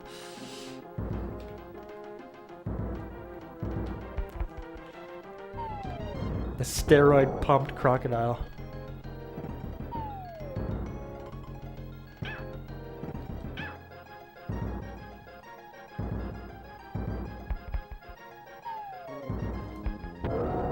Is that it? Yes. Oh yeah. Check coin crumb when his sky is green, brother. Yeah, I think you're right. I think the guy's green. Crazy Kremland. Oh yeah. Another great track here. Drinking game. Every time I'm playing one of these old school games, take a shot every time I say, oh, great piece of music here. Great track here.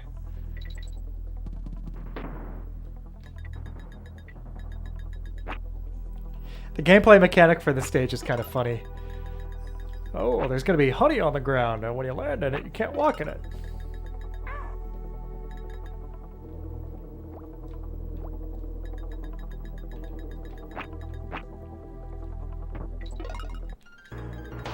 Whoops. A gorilla doing weight training. How puff it would be. I remember as a kid hearing about Mike Tyson and wanting to fight a silverback gorilla. Which, yeah, Mike, strong and everything, but this gorilla's gonna rip your arms off and beat you with them.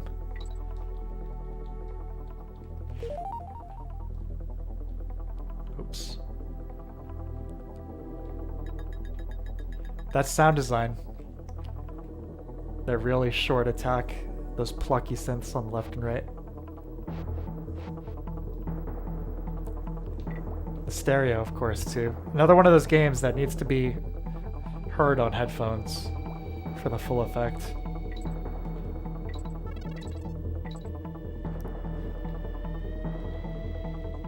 the Ninja Gaiden walls.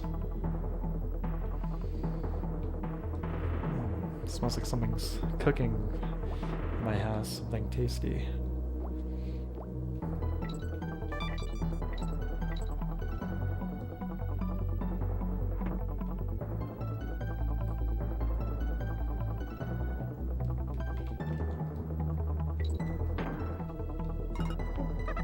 Let's put Diddy back in charge for a while.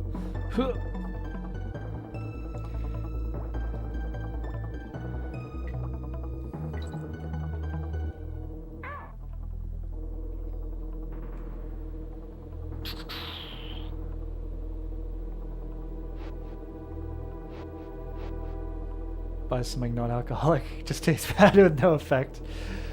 We've got the perfect drink for you. It's called O'Doul's. My dad loves it for some reason. Imagine drinking beer with none of the positives. Oops.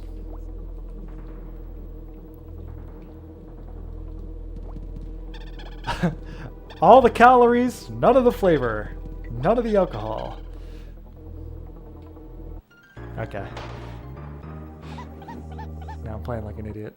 Focus time.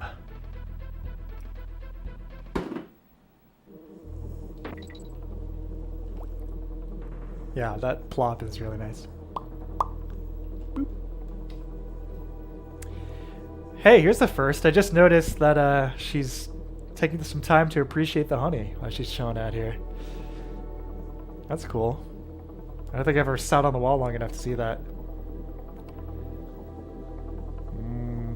That bee is just getting increasingly pissed off. She's eating all the honey. This can't be tolerated. Somebody should do something.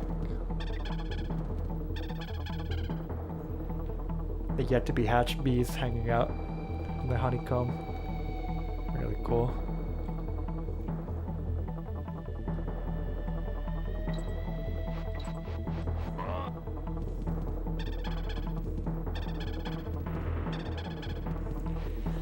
Don't like being drunk, huh? I don't really like being drunk. I don't like being drunk. I like having, you know, a drink or two. Helps me unwind sometimes, but yeah, getting drunk, it's not worth it. Trust me. In most cases, you're probably gonna do or say something that you'll regret later. And you're gonna feel like shit later when you wake up. And it only gets worse as you get older.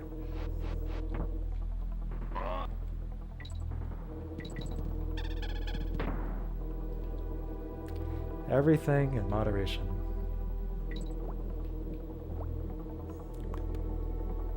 Bloop.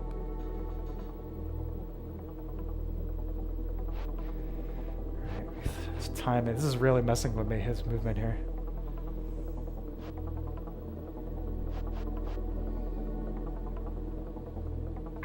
No, that wasn't right. Diddy, the expendable one. Yeah, indeed. Yeah, not so good. Hey, Spoon. Dipping into the sauce ourselves, are we?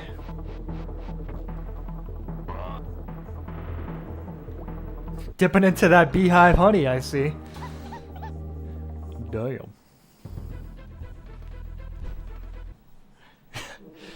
Talking about alcohol, this is what we'll name the bar. The Hornet Hole. The puns they make themselves. Huh.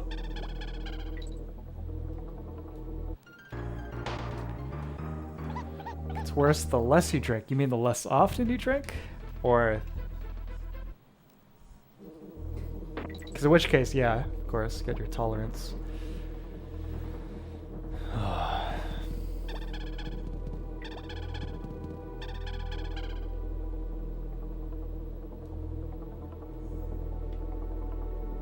You're talking about honey-based booze. Not really, but, you know, topic just led to that, I suppose. There's mead. Honey-flavored mead is pretty good.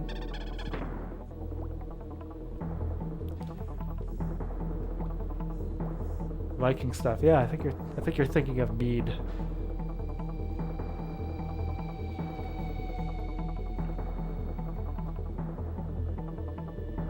You see Dixie in action.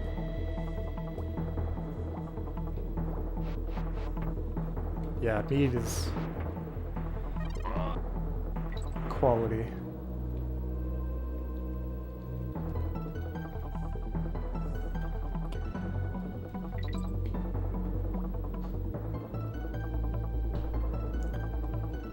What's Lionel Hutch say about it's like the finest of all brown liquors?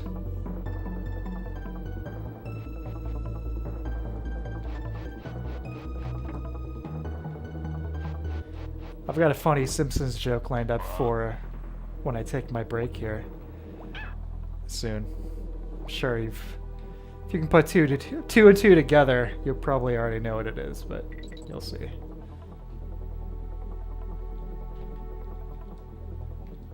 Hey, we did it.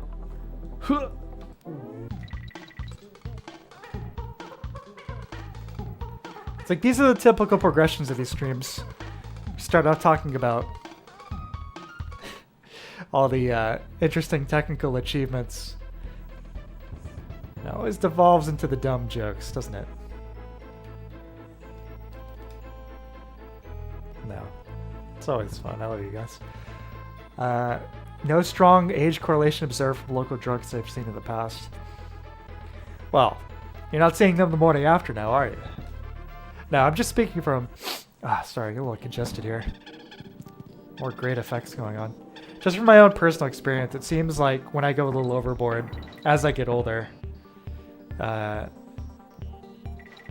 morning after does seem to be getting worse. But on the other hand, I definitely drink less than I did in my 20s, so who knows? So you may be right. More great effects happening here. Another great piece of music. 70s style. A track Giorgio Moroder himself would be proud of.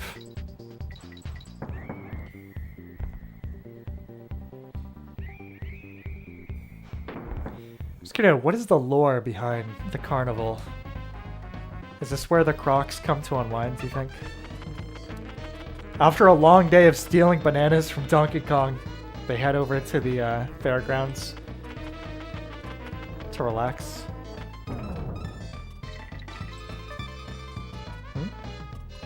What's going on? Game just bug out? What's happening?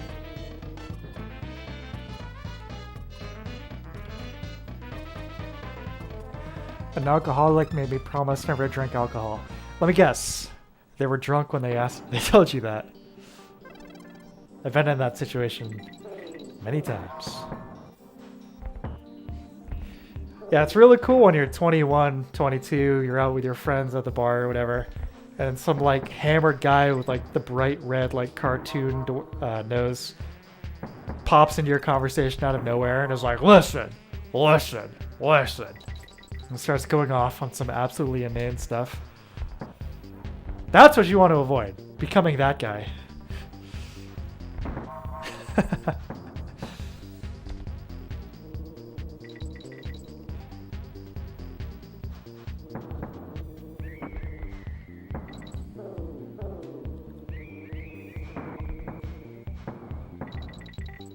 Oops. Another really nice touch here are the unique little game over melodies that you get for each stage. I should say each kind of area unique to that one. Those are fun. This one, of course, is Party City, as it should be. The Great Ape Warlore. That rings a bell, but refresh my memory. Maybe I have no idea. I was kind of drunk a lot. You don't say.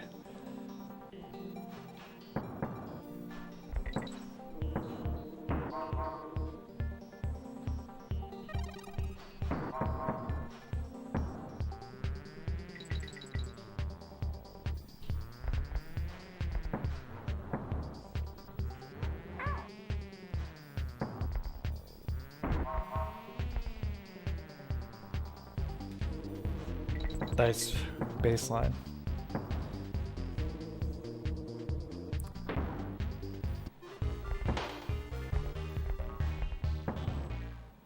I was in a video call with him. He was drinking a generic water bottle, and then he was like, "Oh yeah, this is vodka."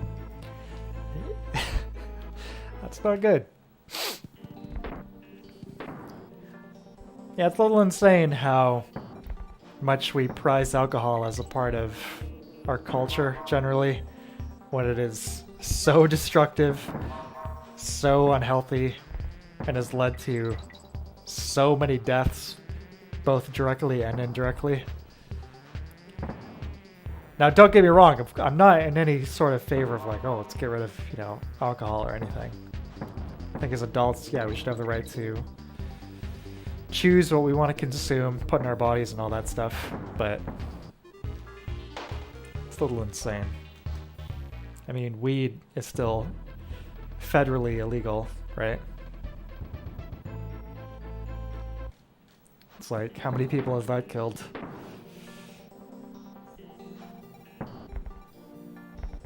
But we haven't figured out a way to get millions of dollars in subsidies with giant international corporations with it yet, so until that happens, we'll keep it legal.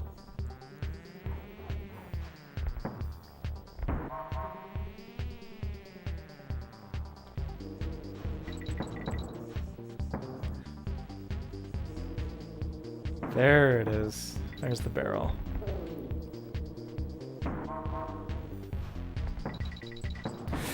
That is such a cheapskate move there. Ooh. The banana's leading you to your doom.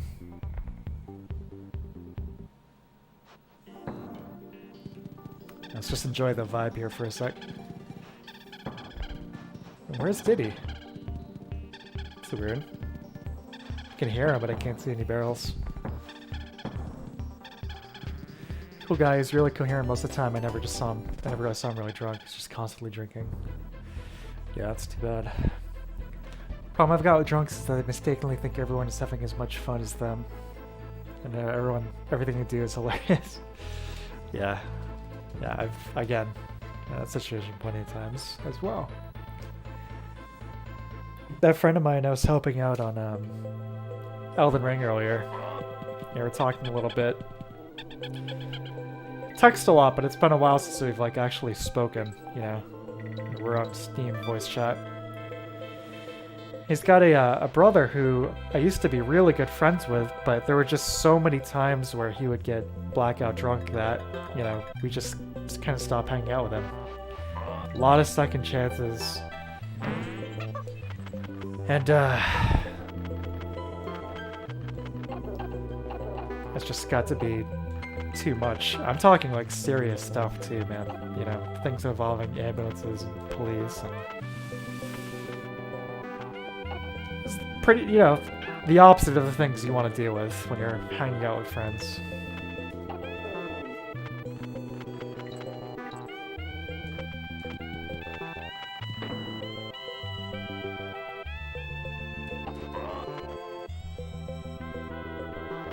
Anyway, I was talking to him, and the last time I was talking to his brother, I should say, my friend, and he was telling me that, and the last time we had spoke, he was saying that the other friend, he had been clean and sober for a long time, and everything was good. But I spoke with him a few hours ago, and apparently he was blackout drunk driving the other night and hit some people with his car. And fortunately, no one was killed. But, yeah. That's just, oh, God.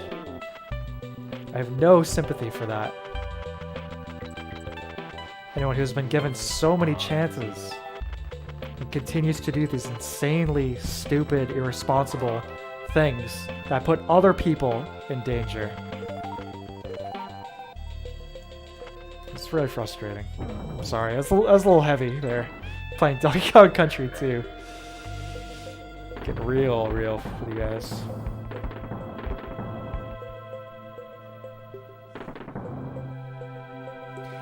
Drink to the taste very seldom. There's a lot of studies regarding its contribution to cancer.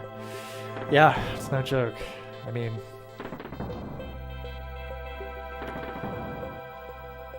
that is a major concern. I tend to drink usually once a week. I'm gonna try and keep it pretty moderate. I'm having a drink right now, and wouldn't you know it? Not getting out of control. Just having a... oh, jeez. Maybe out of control in terms of how I'm performing in the game, but... no, it's just... there's no reason to go so crazy with it. Especially how fast things can get out of control and not fun and bad.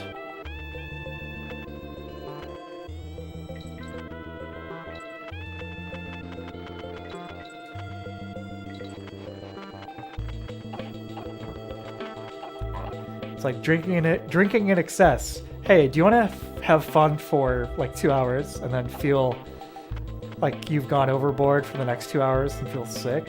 And then go to bed and wake up the next day and pretty much have the entire day be a wash in terms of productivity because you feel like crap?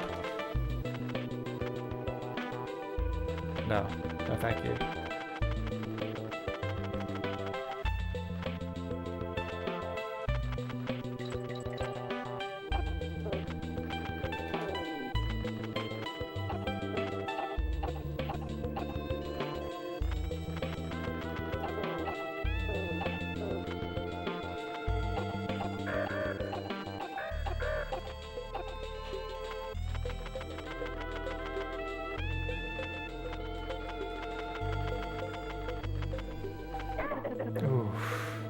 Thank God, I didn't even realize I still had Dixie. No! Well, the parrot exploded, but fortunately he turned into the letter G, so it's all good. Donkey Kong Clinic, Cranky Kong says... yeah, Cranky Kong's seen some shit. Okay, Cranky Kong lived through Prohibition, and he saw how crazy alcohol could drive people. Cormac McCarthy said alcohol is an occupational hazard for writers. There's definitely seems to be a romanticized perspective of the alcoholic writer. I'll say that much.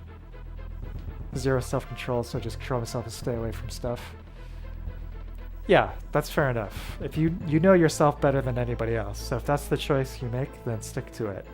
And don't let anybody give you a hard time about that.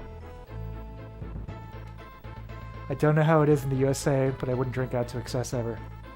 In the USA, drinking to excess is a regular way of life. Unfortunately. Ludicrous.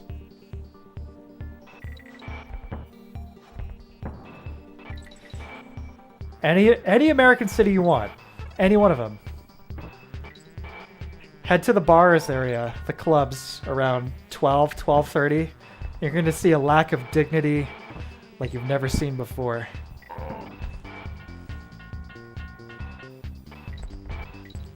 Wow, we're going really, really fast right now.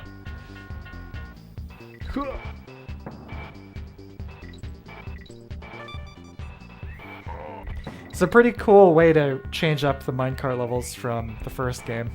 I mean, obviously the gameplay in this particular section here is pretty much fundamentally the same, but it's a very cool mix-up in terms of presentation.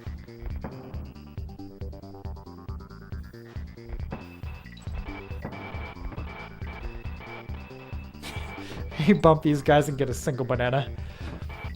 Like, all the reptiles are so crazy for bananas that they're literally hoarding them on themselves. They're not just stashing them for King K. Rool. They've got bananas stuffed in their pockets. It really is a banana in his pocket, and no, he's not happy to see me. Sorry, that's a cross joke. It's gross to see. Same here in Quebec. Yeah. I imagine we probably share a lot of drinking culture in terms of our proximity.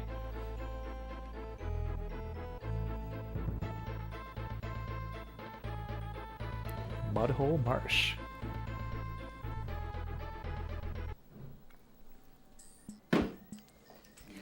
So if I was going to be somewhere and getting like really over the top drunk, I'd probably want to be in... I'd probably want to be in like a karaoke bar in like Japan or something. You know what I mean? I feel like that might be the single most like fun situation you could be in.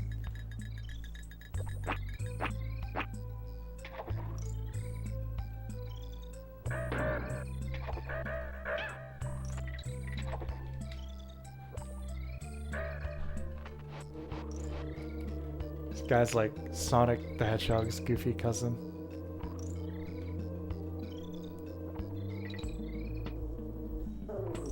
Sick beat coming back here.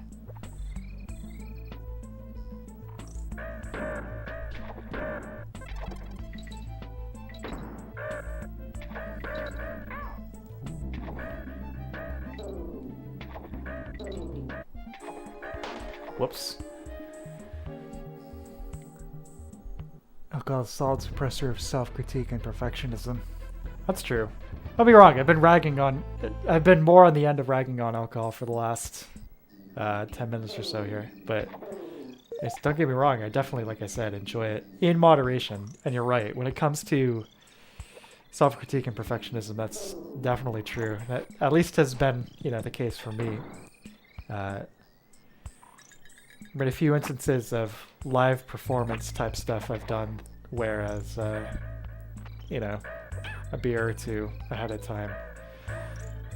Enough where it's not compromising my ability to speak or think, but, just kind of loosening up a little bit can be viable. Performing music live, I mean, I think there's definitely, obviously a large culture with that, but yeah, it can be helpful.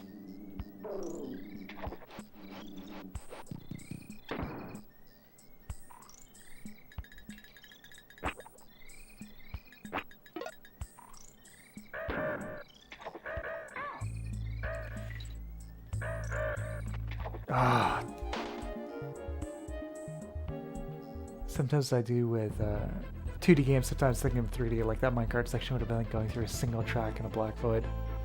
Yeah. Have any of you checked out the Final Fantasy VI Pixel Remaster? That's one of my all-time favorite RPGs, but the screenshots I saw of that didn't instill me with a lot of confidence. The reason I mention that is because apparently certain scenes in that game are presented in like a pseudo 3D perspective. Kind of like Octopath Traveler, which is a game I haven't played, but I'm familiar at least with what it looks like. But I saw a screenshot of the opera scene, and yeah, it was this 3D modeled environment of the castle Celeste is singing off the balcony on, and it looked interesting. I'll give it that. I don't really understand the rationale of having only certain parts of the game presented like that and not the entire thing.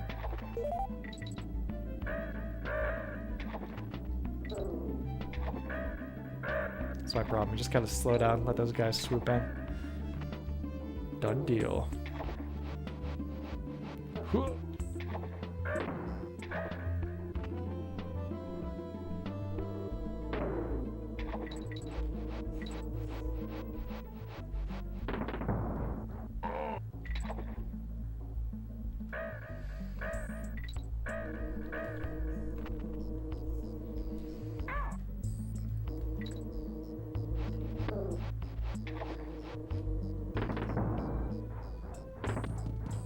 Yeah, out of those screenshots I saw, I'd say it definitely looked like an upgrade over the absolutely horrid mobile versions of those games with those like incredibly awful sprites. The remade sprites they made.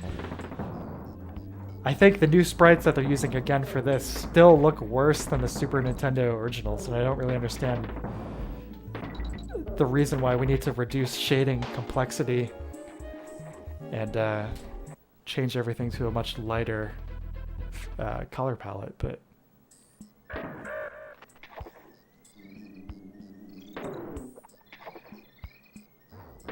still an improvement, but it was, say, the overworld map I saw from Final Fantasy VI, it was like, yeah, it's like garishly saturated colors.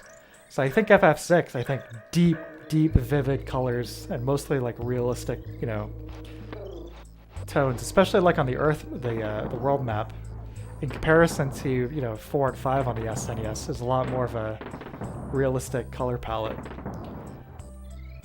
And what I saw of 6, it still has that kind of Game Boy Advance or mobile look where the colors are super jacked up in brightness to try and compensate for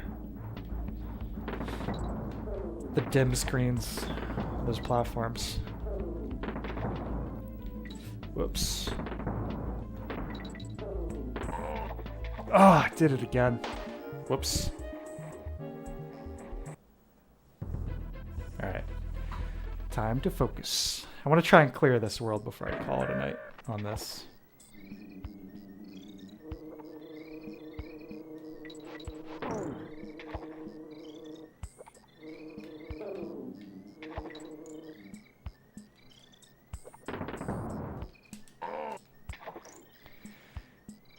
So it seems like mechanically, I don't think I've ever paid this much attention to the mechanics for Dixie's hair, but I think after you bounce off of an enemy, you can't use her hair anymore. Is that right?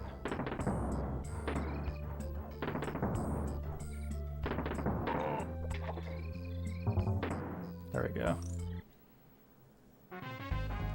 Destroy them all! A little harsh.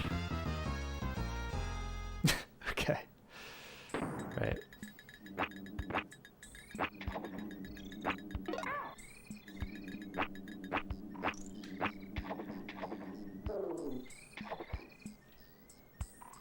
Destroy them.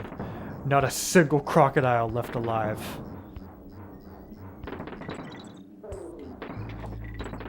Oh my god. Pixel remaster stuff. Bad yeah.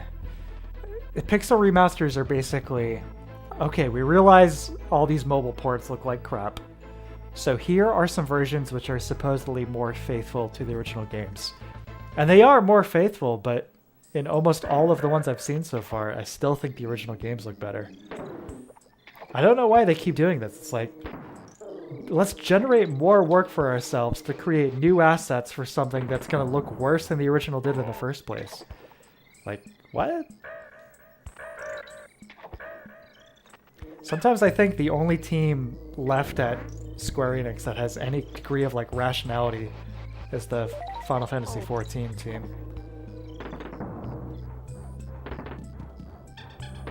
Which, for the first time in a couple years, I actually uninstalled the other day, but only because I know I'm going to be playing basically nothing but Elden Ring on my computer for the next few weeks or month.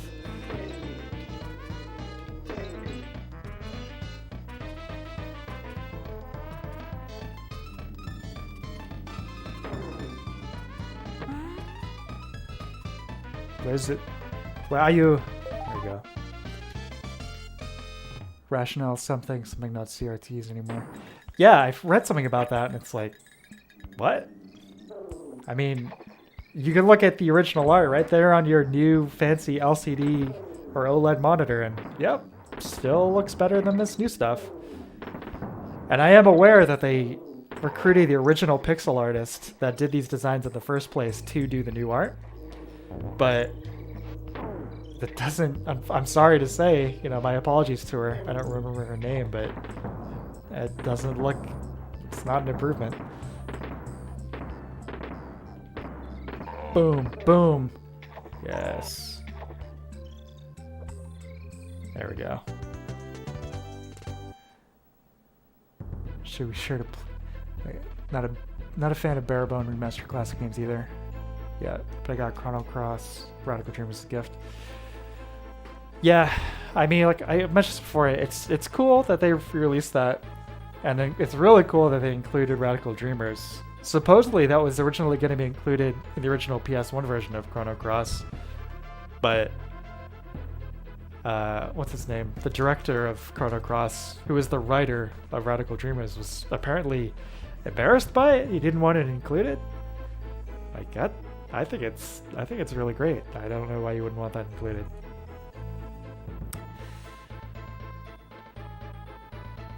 Yeah, like I was saying in the Discord, all these like Square Enix. Yeah, he is green. There he is. 15. Fight him. Yeah, no way.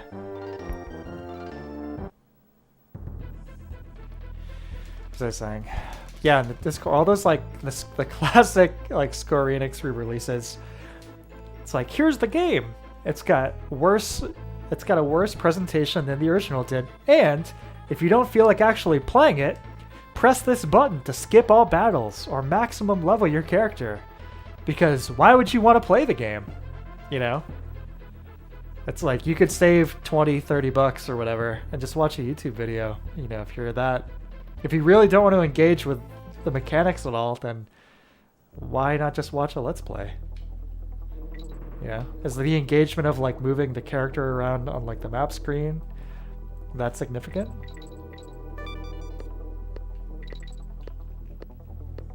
It feels really, it just feels dirty to me. It's like, I recognize that some people are replaying these games and they just want to re-experience the story, but it's like, again, we've got a way you can do that, and it doesn't involve spending an excessive amount of money on these usually super overpriced remasters.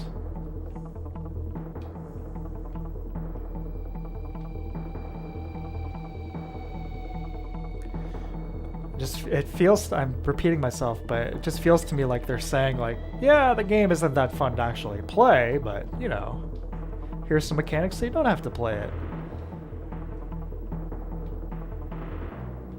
It's my 2 cents.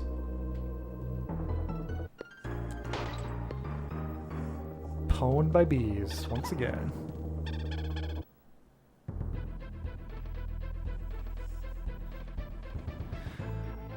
Any respect for the games, what a modern vision be lavish amount on Toriyama illustration style sprites.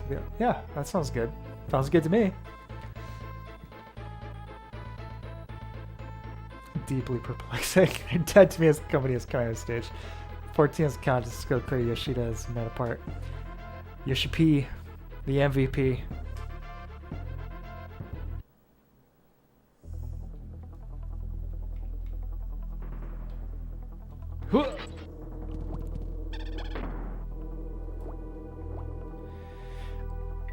I'm filled with a good degree of confidence that Yoshi P and his team are in charge of Final Fantasy 16. Feels crazy to say that number. We have that many main numbered games now, but anyway, I'm sure it will at least be a half decent game with those guys in charge.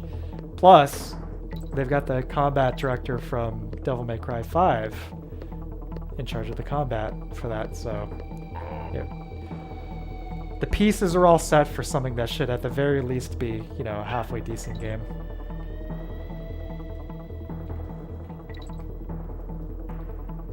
This is a tough section here. Whew. Oh.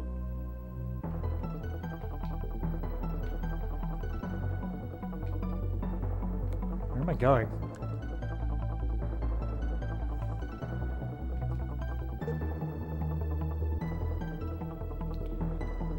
Oh, that's death. That's death down there. That's what's down there.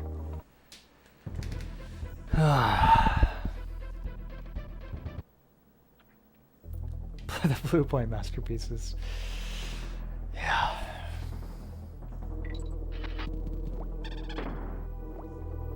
Alright, turn my attention back fully to the game for a sec here. Figure out where the heck we're supposed to actually be going. This level is starting to exhibit a little bit of the European platformer directionlessness I was talking about earlier, which these games usually avoid, but I think it's manifested a bit here.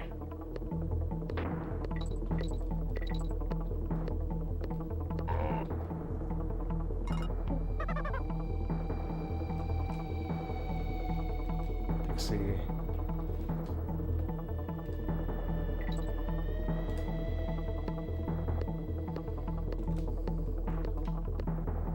Is this the way? Just follow the bananas. Just like real life.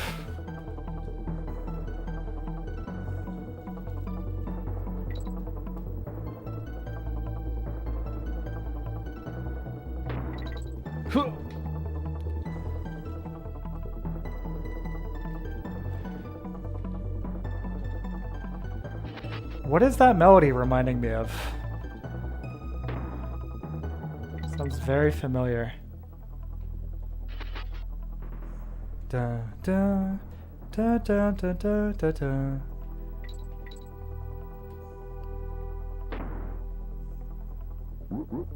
Whoop whoop. Rhino confirmed juggalo. He's this rhino is down with the clown.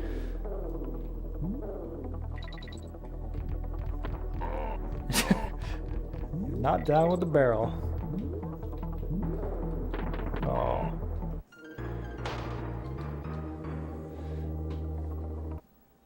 Basically remove the RPG side to leave it as a track story. Try to get my mom playing Chrono.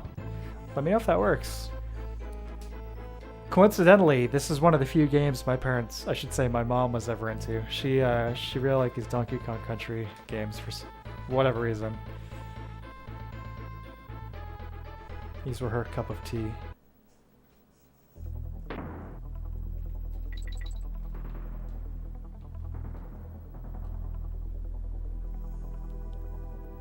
The same for FF10 I got on Steam.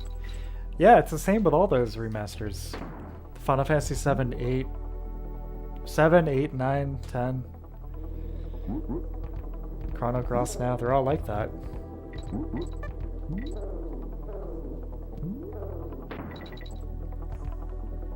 But it's a sweet death. Good one. Singing stream when? Oh boy, I don't know. Okay guys, the 10,000 subscriber special. You asked for it. Whoa! Oh my god. I didn't expect this. Scary.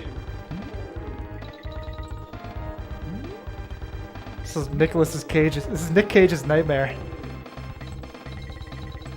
This is what he has nightmares of every day. Not the bears! Oh! Oh.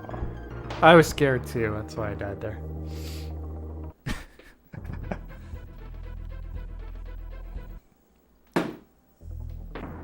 Last try. Last try because it's the last try I'll need.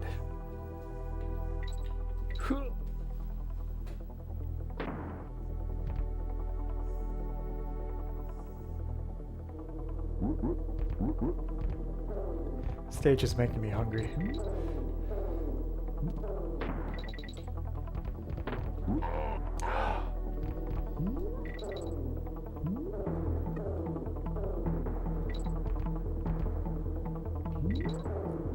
Spoon, how you feel? How you liking Final Fantasy 14? Started talking about it. Have you made it to Heaven's Word yet? Oh wait, I think we talked to you. The last time I had asked, I think you were at the beginning of it, so you must be playing Heaven's Word, right?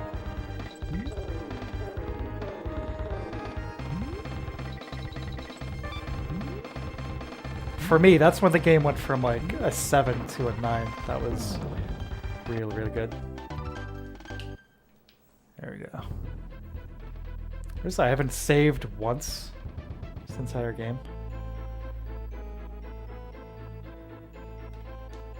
I want to go to the save point. Save. Can I save? No. That's okay.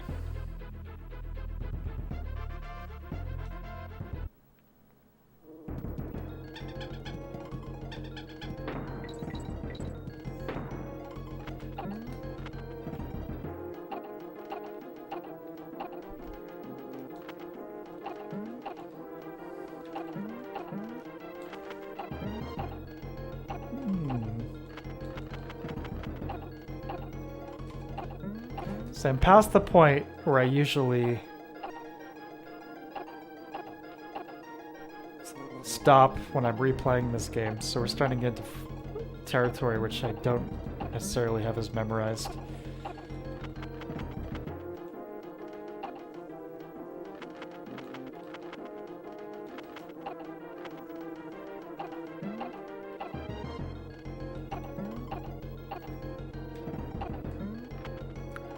Doesn't seem like I'm doing damage.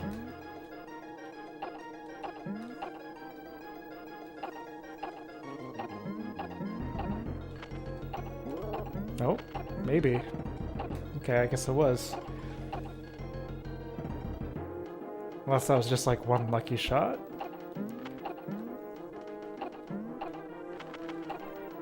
Oh, the stinger maybe. Yeah, stinger.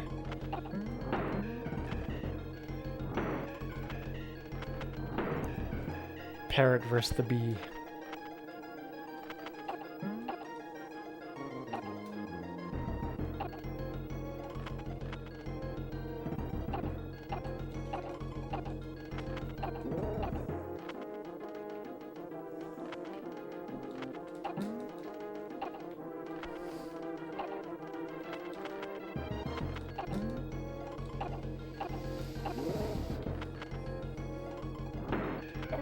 Oh.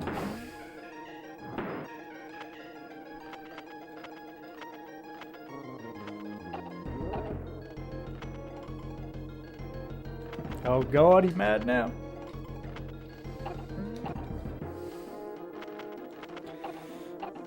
This one pissed off B. So the boss fight's definitely a big improvement over Donkey Kong Country 1. No doubt about that.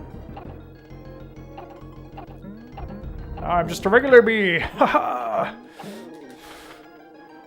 Or so you thought. This bee's got plenty of tricks. Whoa! But I've got more.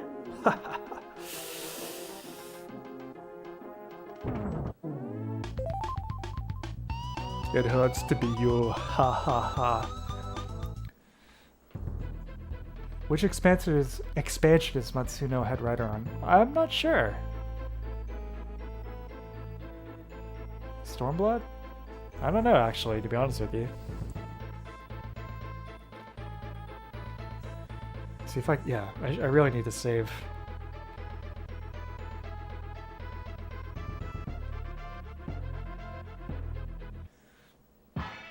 Funky Flights. Yes. Listen to this. Listen, ready? Oh yeah!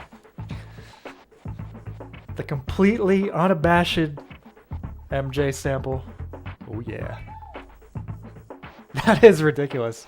Did they take that out of like the Virtual Console releases? I really wouldn't be surprised. Because it's just straight up.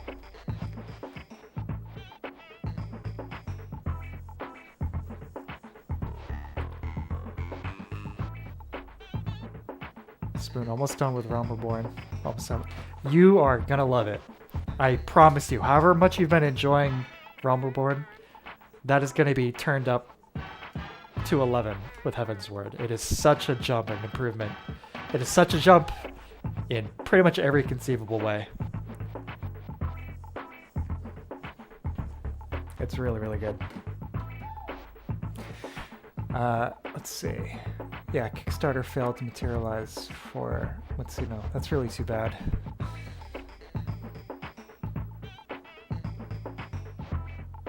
Okay, so I'm gonna take a quick break.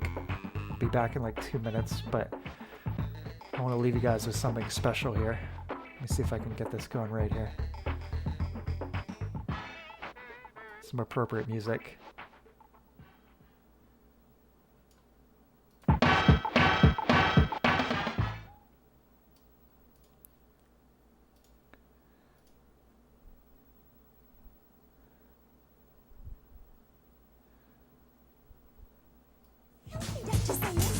Doctor says, Doctor says, Doctor says, Doctor says, Doctor says, Doctor says, oh, Doctor says, Doctor says, Doctor says, what's wrong?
Alright.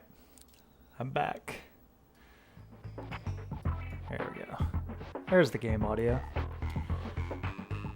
So where was that at? There we go. Sounds about right. How was that?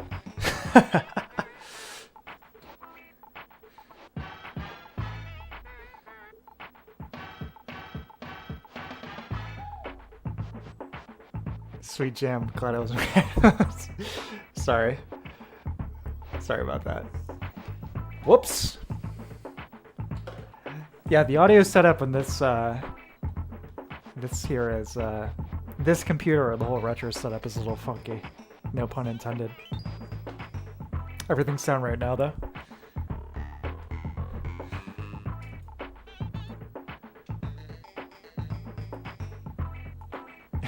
Monkey emojis. Cute. I just want to save.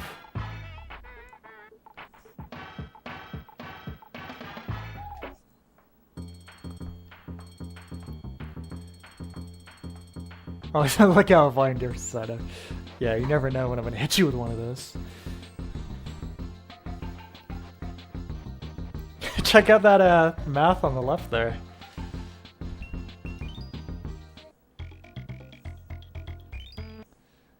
I'm amazed the battery in this game is still lasted. Yeah, I didn't want to spend money on that.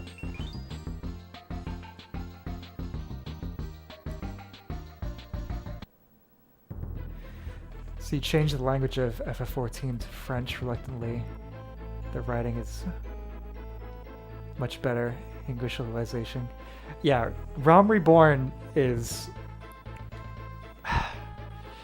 It's tough because it's like I really like 14, but when you recommend it to people, it's like this caveat, like, you know, you gotta play through the base game content first. It's gonna take you probably about 40 hours or so, and it's all right.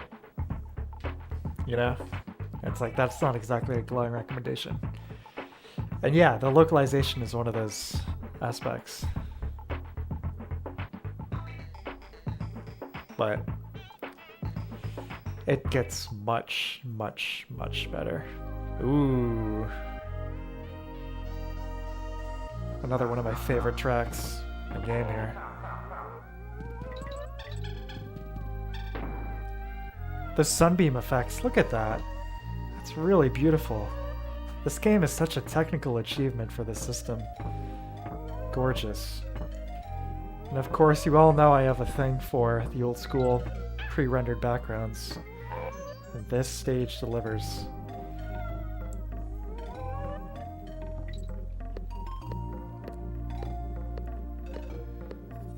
Tempting fate there with the battery comment. Yeah. Well, the thing is, it's like, I've got all these games. Oh! I'm not even sure if she's still here. If it is a she, sorry if you're not. Leary. I am playing on my original cartridge, my original Donkey Kong Country 2 cartridge. But I mention that because I do have an EverDrive, and basically I never have to worry about save files again if I play on there, because it just saves everything to the SD card.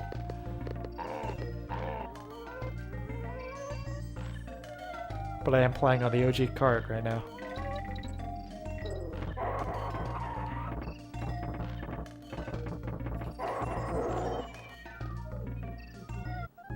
Whoops. It gets good 50 hours in. It really does though. And the thing is, the base game content isn't bad. It's not a bad game. It's not a bad experience. It's just not particularly, you know, noteworthy. But just in terms of the story, I mean, I still really, really enjoy the presentation. The environments are beautiful. They're really, really, really gorgeous. There's some really cool, you know, the dungeons are fun. That stuff's all good. There's enough there to keep you interested and hooked until you get to Heaven's Word, where it's like a switch goes off and it becomes a much, much better game overall. Ghostly Groove. Yeah, I love the ropes too. It's almost weird when you listen to this track and you don't hear them.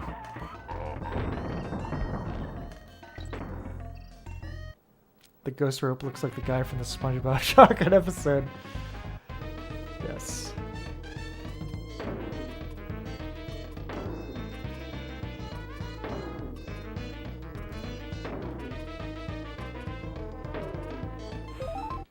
Excellent.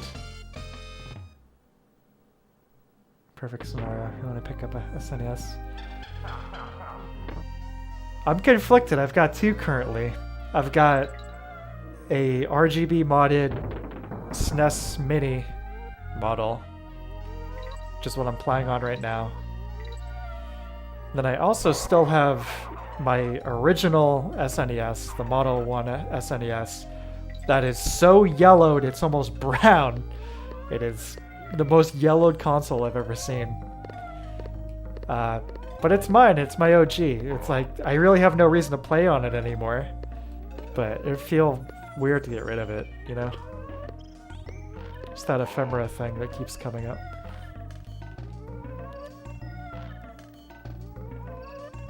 Shit. Ah, these ropes. Yeah, forget about that barrel. Forget about everything! Can't slog through the MMO combo anymore? Yeah, I hear you. 14 has some insane flashiness, basically right from the get-go. By the time you're like level 30, the game is just...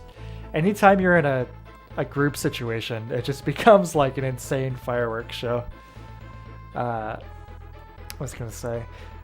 The global cooldown is slightly longer than it is in WoW's, which I really wish they would tweak.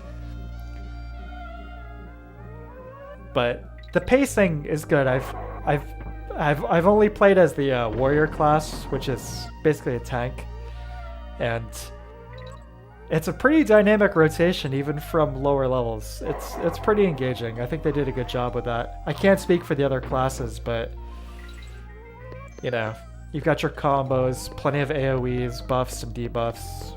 It's good. Keeps me engaged. Whoops.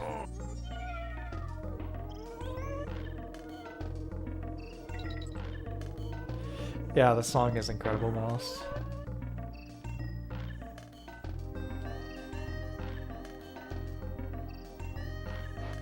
What was I gonna say? I don't remember if it was about this game or World of Warcraft or Final Fantasy XIV or what.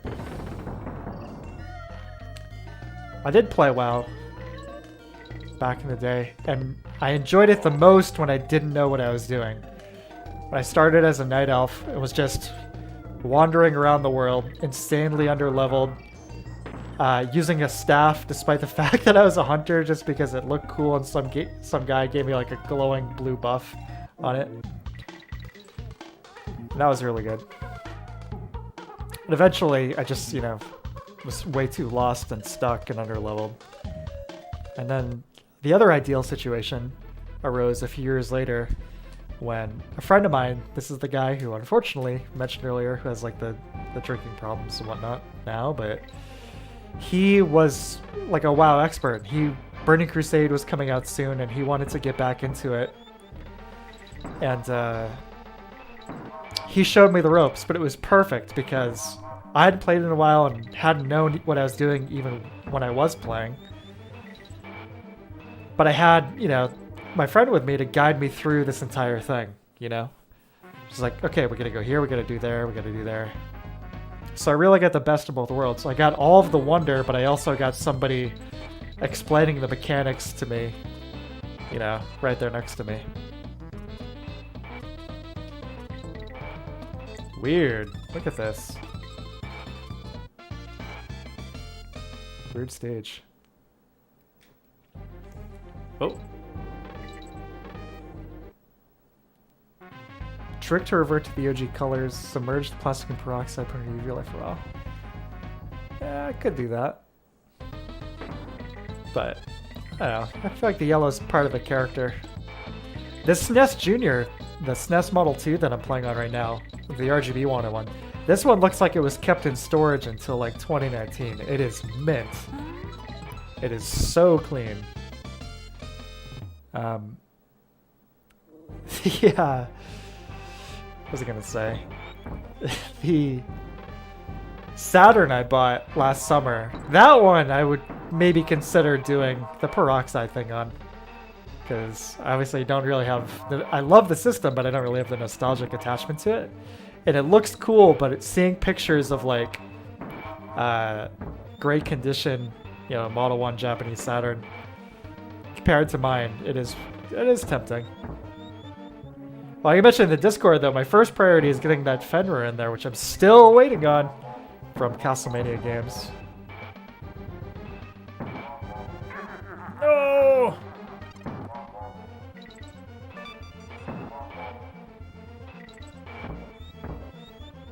No ghosts. Travel in the port city being in, yeah. Vanilla was a peak for immersion. Yeah, definitely.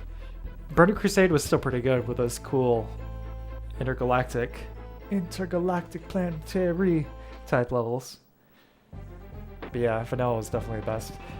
When they did the WoW Classic servers a couple years ago, I was all on board for that.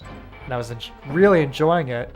But with all the crap happening with Blizzard, like the Blitzchung thing, I had to drop it. I couldn't play that game. Good conscience.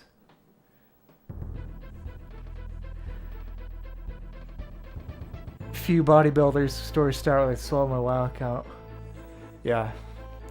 You know, those friends I was talking about when I was playing WoW with said friend and a couple other guys. Basically, our routine was we were always hanging out. We would, you know, do whatever we had to do for the first part of the day. Go to class, go to, you know, work or whatever. And then we would, we'd go to the gym, you know, 3 of us, usually 3 or 4 of us. We'd go to the gym, pump some iron. And then we would all get back together for, video games, basically. We'd play WoW, we'd play Ultimate MK3 and Ultimate Marvel vs. Capcom 3 on the Xbox. Really awesome times those were. Yeah, one of those friends had a habit of not hitting the shower after the gym there. He'd show up at my my house and yeah, maybe like 3 guys sitting together in a very small, poor ventilated room.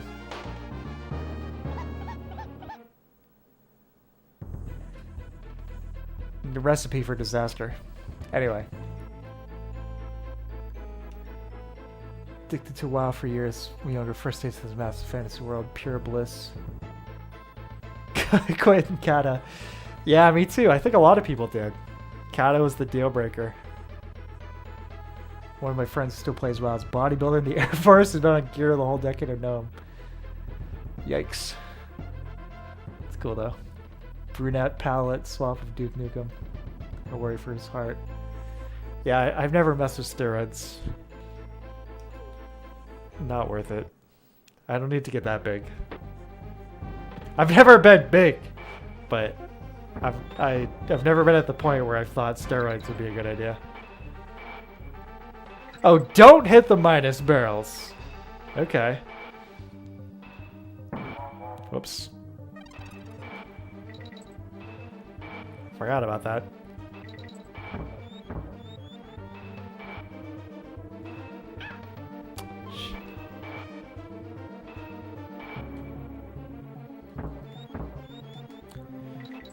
Ah, shit. Another scenery mix-up here. The minecart.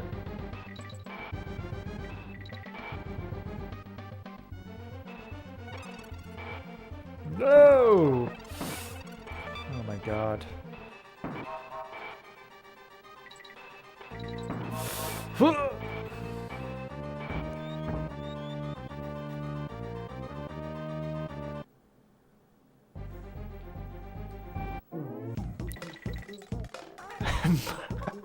Musky. Hey, bro. You want to come over for musky boys night? Oh, yeah. Oh, yeah, I do. Let's get musky, bro. It got to a point where it was like, listen, I don't want to be rude, dude. But if you're going to be coming over here and sitting on my bed, you know, and not showering or whatever, I got to put a blanket down or something. Because this is... Can't be having this.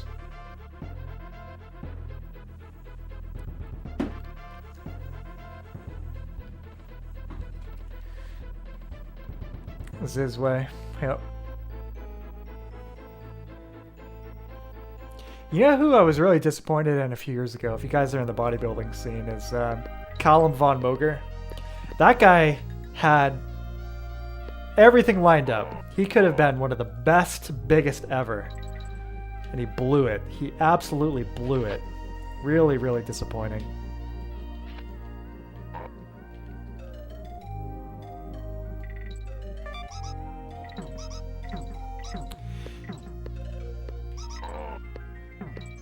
But right now, the main like modern guy I keep my eye on as far as like bodybuilding stuff is Eric Bugenheim.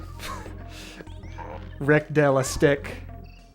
I think I posted one of his videos in the Discord at one point, but he's hilarious.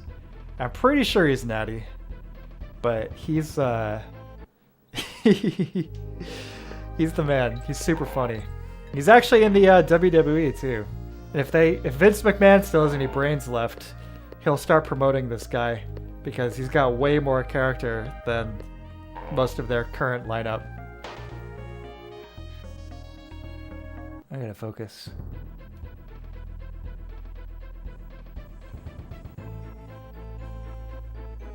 Grizzly now. I can't take those screaming videos. It was funny the first couple times, but... Whoa!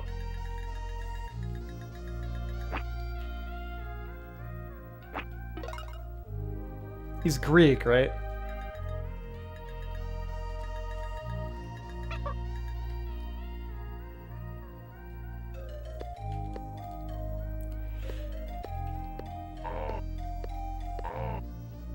Oh my god. This might be it. This level might be the stage. Yeah, Rich Piana. He's in the Pantheon. Obviously Arnold is the king, but Ronnie Coleman, second in command. Status arrested.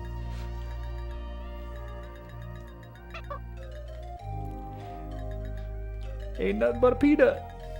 Huh! Come on, Dixie, jump!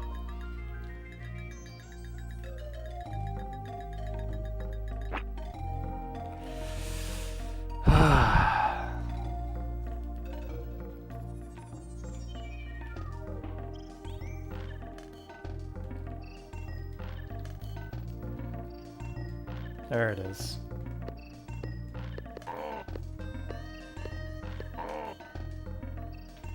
I don't know who that is. Syringe. WWE Natty. This is implausible. Look into him. I'd be willing to believe it. I don't know.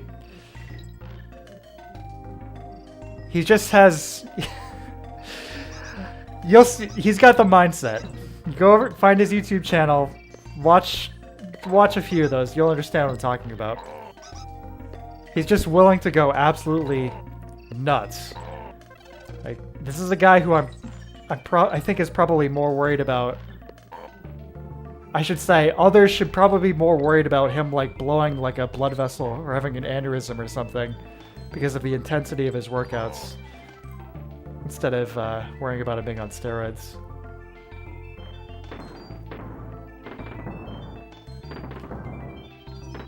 It's a maniac. It's actually crazy. Link him in the Discord. That stuff is always good for me. If I'm feeling the low motivation, you know, I can't get going in the workout or whatever some mornings. I don't know what the hell I was just doing there. It's always good to have a repertoire of material to get me going. beyond just like listening to my usual playlists or whatever.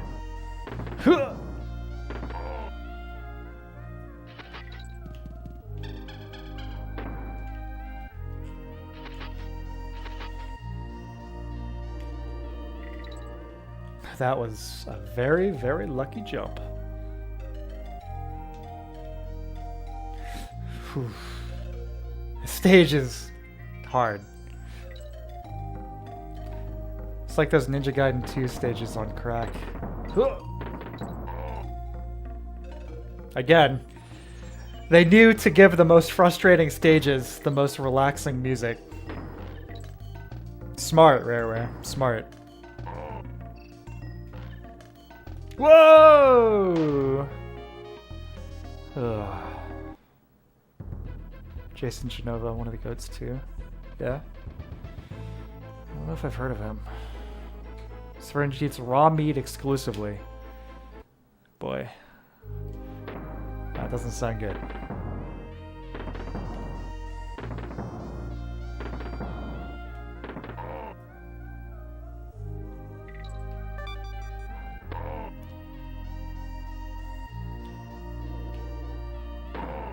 I do find it hard to get enough protein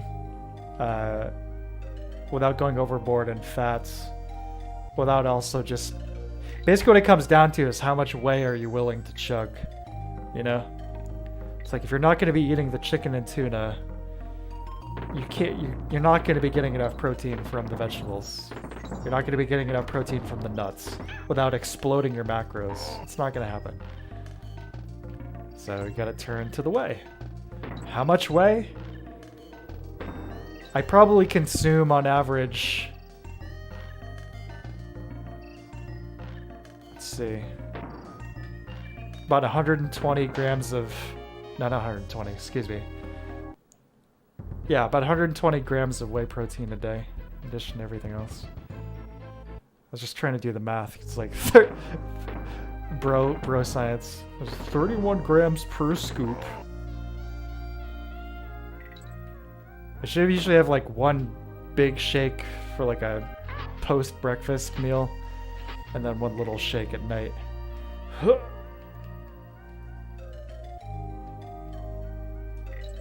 Stage is brutal.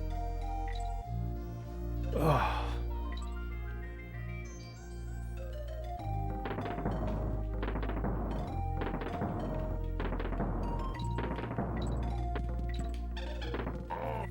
I wasn't sure if I was far enough to actually land on his head there. Shit. Effects look nice.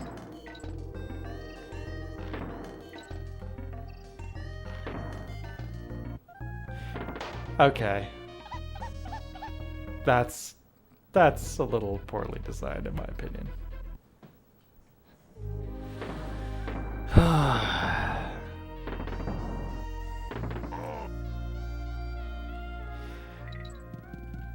Beginner's trap, maybe? I mean, there's no way you can know that that guy is coming, or that you're going to land on that guy, nor that you're going to have to be holding right on the control pad to actually land on his head, and not his shoulder, which will kill you instead of him.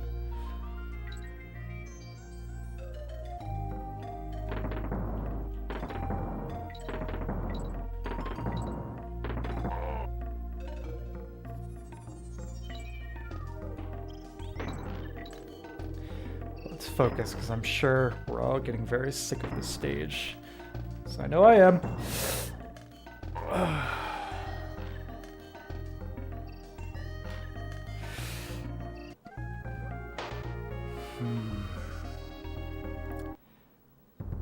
It's cheaper and has many studies that support its superiority during the sleep cycle. Yeah, I've heard suggestions to drink it for your last shake of the night. For that reason. When I read stuff like that, though, I wonder at what level do you need to be before those kinds of differences start mattering? You know what I mean? It's like how many years of bodybuilding and how much mass you need to have under your plate before something like that would actually make any kind of reasonable difference.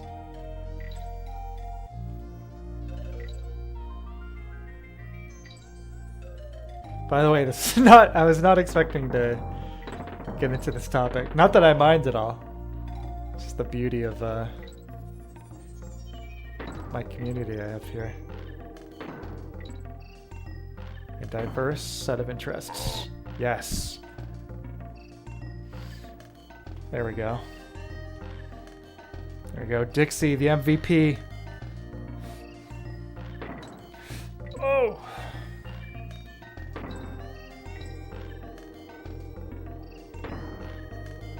There's the end exit. Oh god. That's fine. Let's get out of here.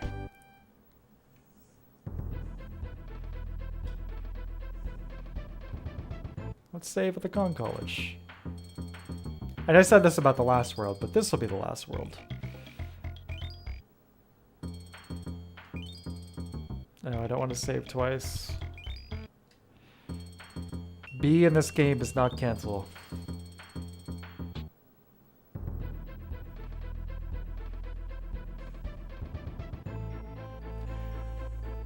Intermediate, different chemical property, essentially. Be like a longer or shorter chemical half-life. Interesting.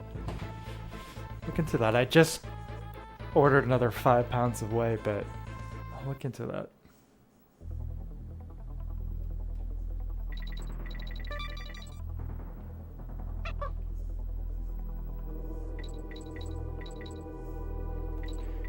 Whether we can notice any granular differences now is another question.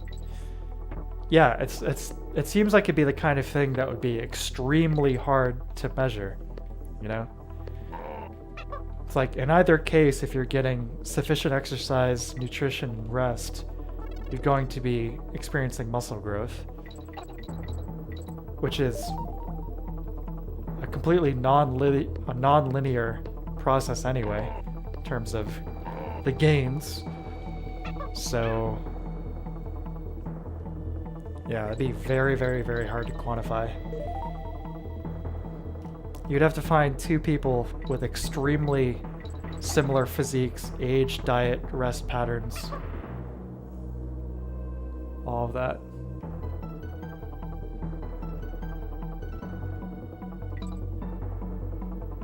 And even then, there's still a lot of variables.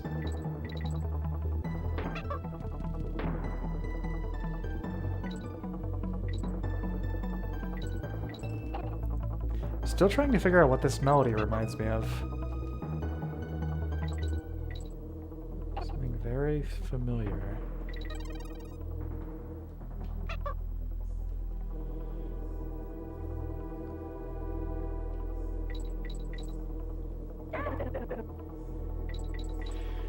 I think with creatine, I'm not currently using it. I am in a bulking phase, but I'm not using creatine. Basically, because I just wanted to see whether or not I would notice that the lack of it, and I can't say that I have, honestly. I feel slightly less bloated, and I take in less water, but I don't really, yeah, I don't notice the 2%, the lack of 2% more energy or whatnot. I've been trying to get hold of a nutritionist, though, just trying to figure out if it's more important to be taking in creatine, considering that I'm not, you know, getting it from any meat or whatever. But the last couple months have been really good for greens.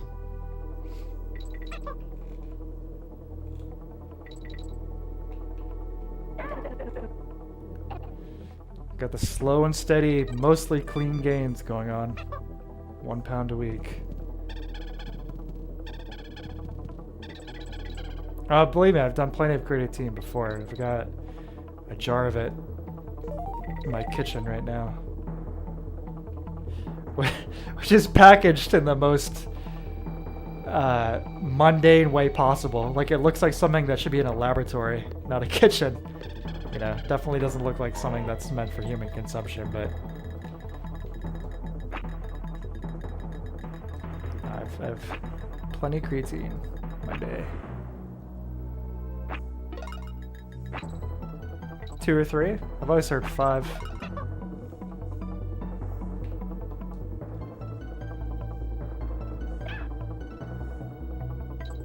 Yeah, just eat raw meat. Duh.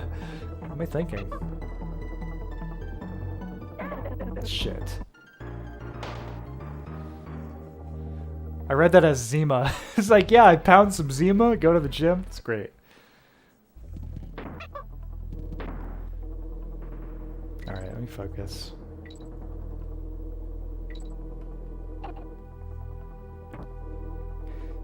Cool to see so many of you guys are into bodybuilding here, though.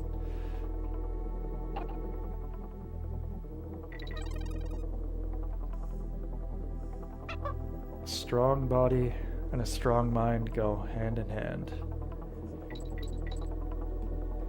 I always advocate for anyone who deals with regular depression or has depressive tendencies to turn to exercise first and try that. I have a lot of mental health issues in my family. A lot. And I myself have plenty of depressive and anxiety tendencies, to speak completely frankly. And I've been at several points in the last few years where if I was not regularly exercising, I was in a state where I was ready to turn to depression medication. But, oh god, with regular exercise, it's not necessary for me. It really does wonders for the mind. In addition to obviously your health in general, but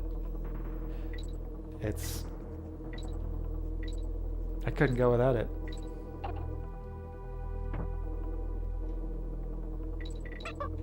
It's like, hey, do you want to look better, feel better, live longer, sleep better? I mean, literally no negatives unless you go too hard and injure yourself.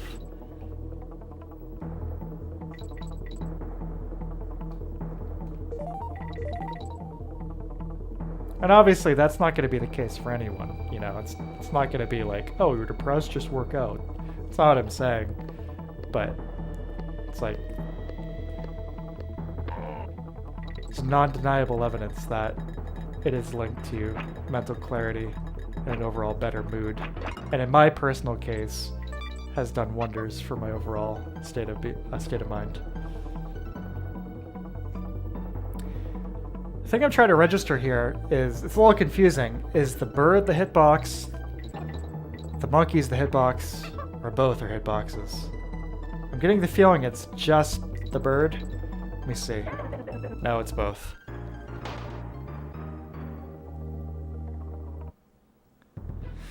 Alright, last try.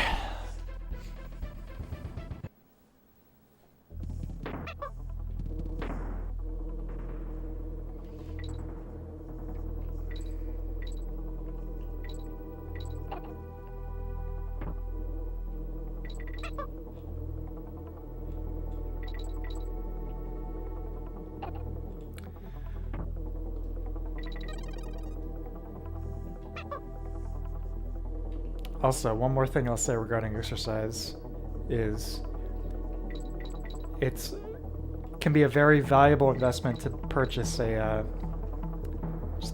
like a home bench and a small exercise bike. It takes up very, very, very little room. You know, with a bench you can do basically every meaningful exercise you can achieve with a bench and a barbell. Throw in some plates, get an exercise bike, and you're golden. You've got all your bases covered. And the amount you'll spend on something that, you know, it doesn't need to be premium, but something you know, quality that you can trust. And you want something that you're gonna, you know, want to trust when you have, you know, a heavy ass barbell in front of you that you're trying to rack. But between that, you know, and an exercise bike, you could drop, you know, a couple $100, maybe $300-400 if you look around and get a good deal. And that versus the amount you'll spend on a gym membership. And again, of course, this isn't viable for everybody for, you know, different reasons. But the money you'll save on gym memberships plus the convenience of being able to like work out in your own home is insane. Blast your music, be as loud as you want, do whatever you want, doesn't matter. Here we go. Bingo. That's one of the reasons I keep my cat out of my bedroom. Almost at the boss here. Yeah, caffeine overload is very scary. I've had some uncomfortable moments.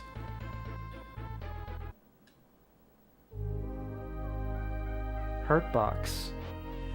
Hurtbox instead of hitbox?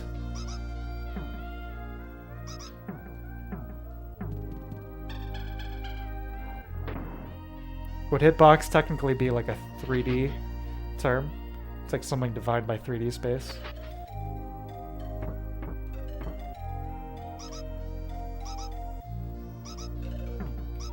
A little bit of a frame rate dip there. Donkey Kong Country 2.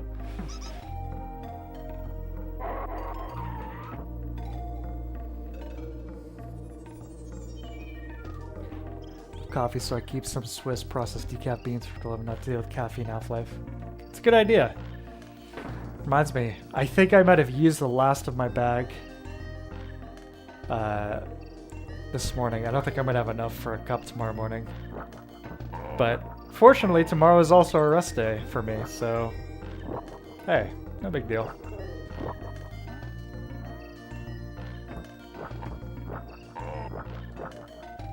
My building is literally not built to code. I reckon a power rack would go through the floor. My last place, it would have. My last place was not up to code in about a million ways.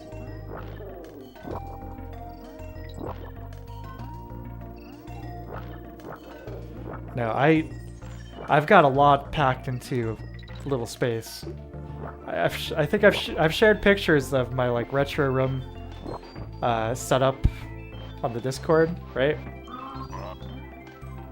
Well, less than 4 feet away from that setup is my bench. So, like right now I'm sitting in front of, you know, all these retro consoles, computer, you know, PVM and all that stuff, these games.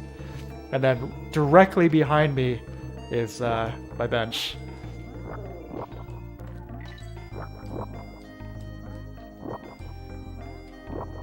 It's like really optimize the space as much as possible. Feels good. I mean, it's kind of a funny juxtaposition to have both of these things in the same room. And obviously I'm extra careful when I'm maneuvering, you know, the barbell around so I don't, you know, smash my PVM. But it's all good.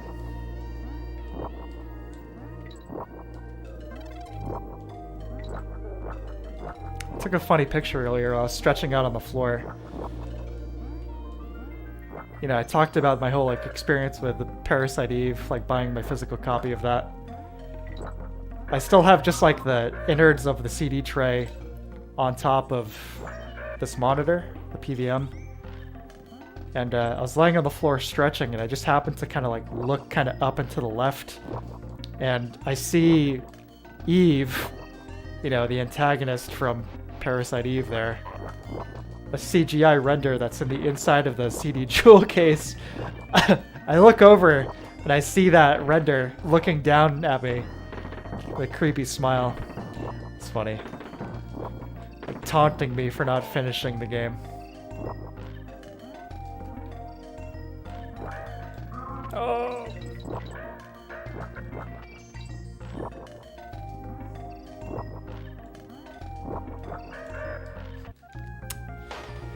So worried about one web you didn't see the other.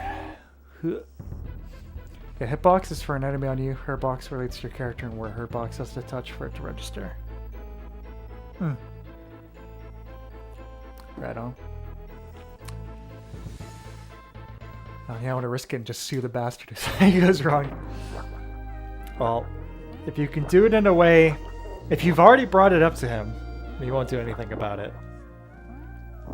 And you can do it in a way that will not cause injury to yourself, your loved ones, or any of your possessions. I say go for it.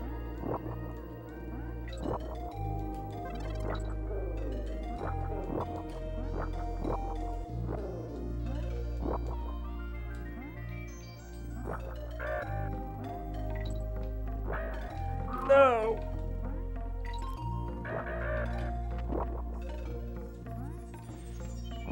No bots tonight.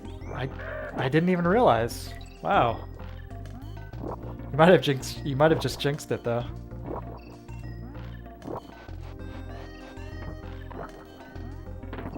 That is surprising. I was gonna say maybe they're less active on the weekdays compared to weekends, but shit, almost out of lives here. Save.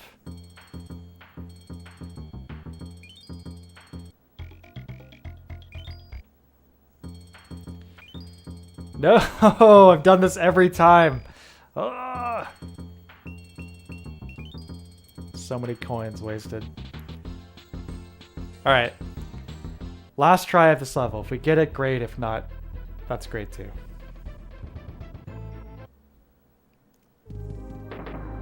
Busy with their day jobs.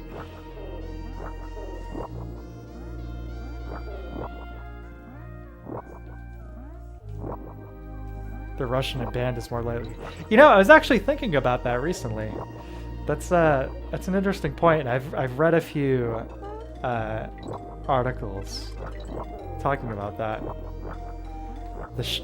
Oh my god, that was a pathetic way to go out.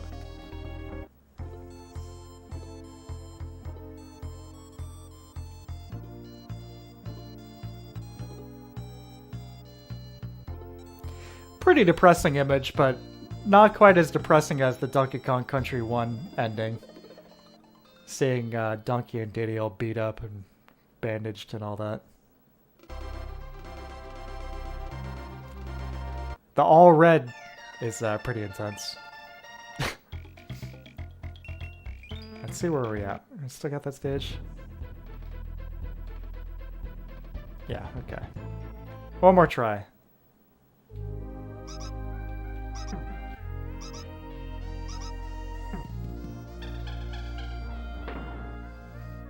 We got this.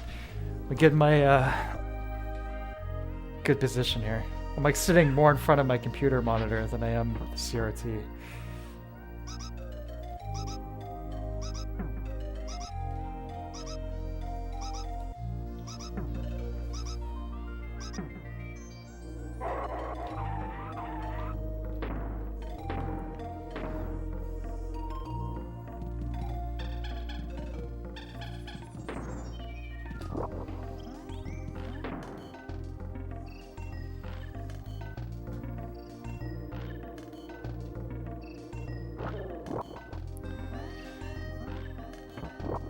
It would be cool to see more Kaizo type hacks for these Donkey Kong Country games. Though I understand why it would be a lot harder to put them out considering the pre-rendered graphics versus the relatively simple tile stuff. Super Mario World. I have been watching quite a few Kaizo Mario World runs and whatnot lately though. Pretty cool. I'd like to maybe try some of those at some point. I would definitely try and get good at one of them before I would stream it though, because that would just be, I imagine, very, very frustrating to watch someone do blind. Especially if they're not really used to them, like I'm not. Yeah, I've been watching a bunch from Grand Pooh Bear. He's a pretty cool guy. He's extremely good at Mario World and Kaizo hacks.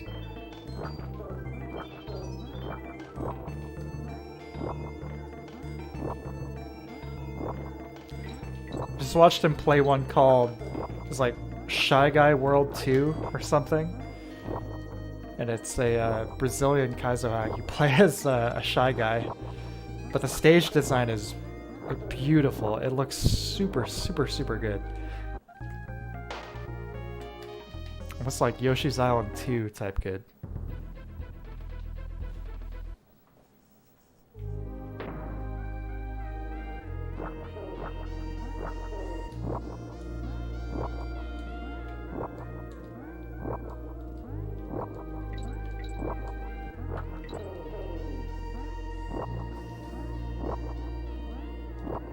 Playing very conservatively with my webs here.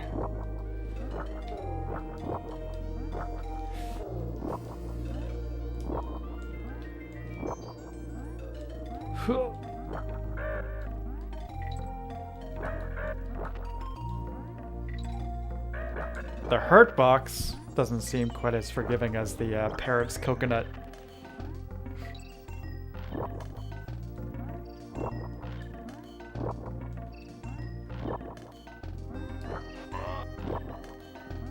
I thought for sure that boomerang was gonna come back, that's why I held back for a sec.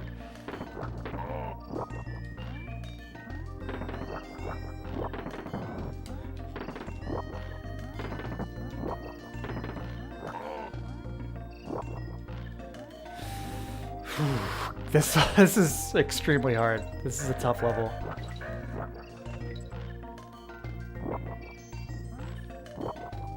I gotta say, there's a really great degree of variety in this game. More than I had remembered.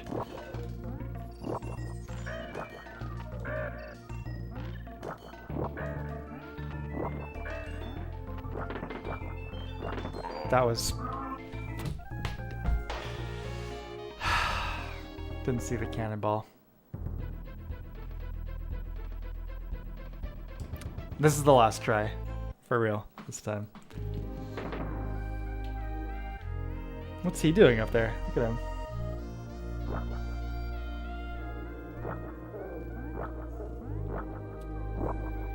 Heartbreak Wonderland. Who's that by?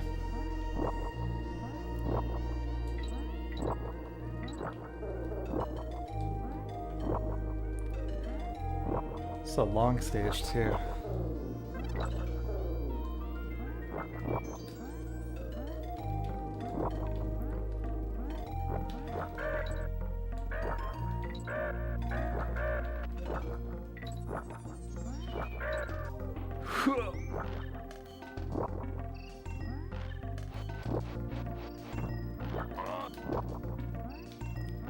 The mist effect is beautiful. Give him that.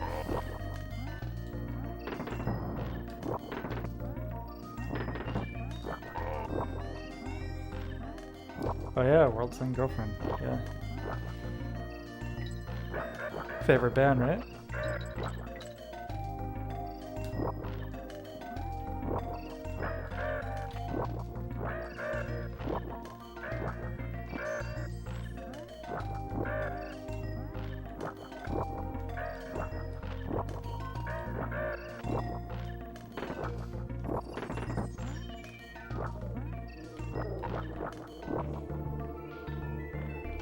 Just my favorite album.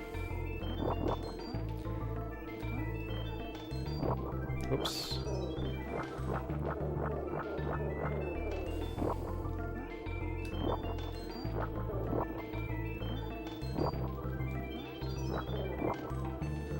Ah, that was dumb.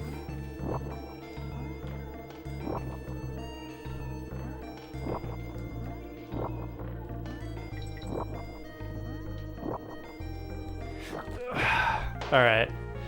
Yeah, this is too much. No more. That's it. Let's hang out with Funky instead. Forget about Donkey Kong. Funky Kong's our new friend. Look at all the fun we can have. We can surf. We can juggle.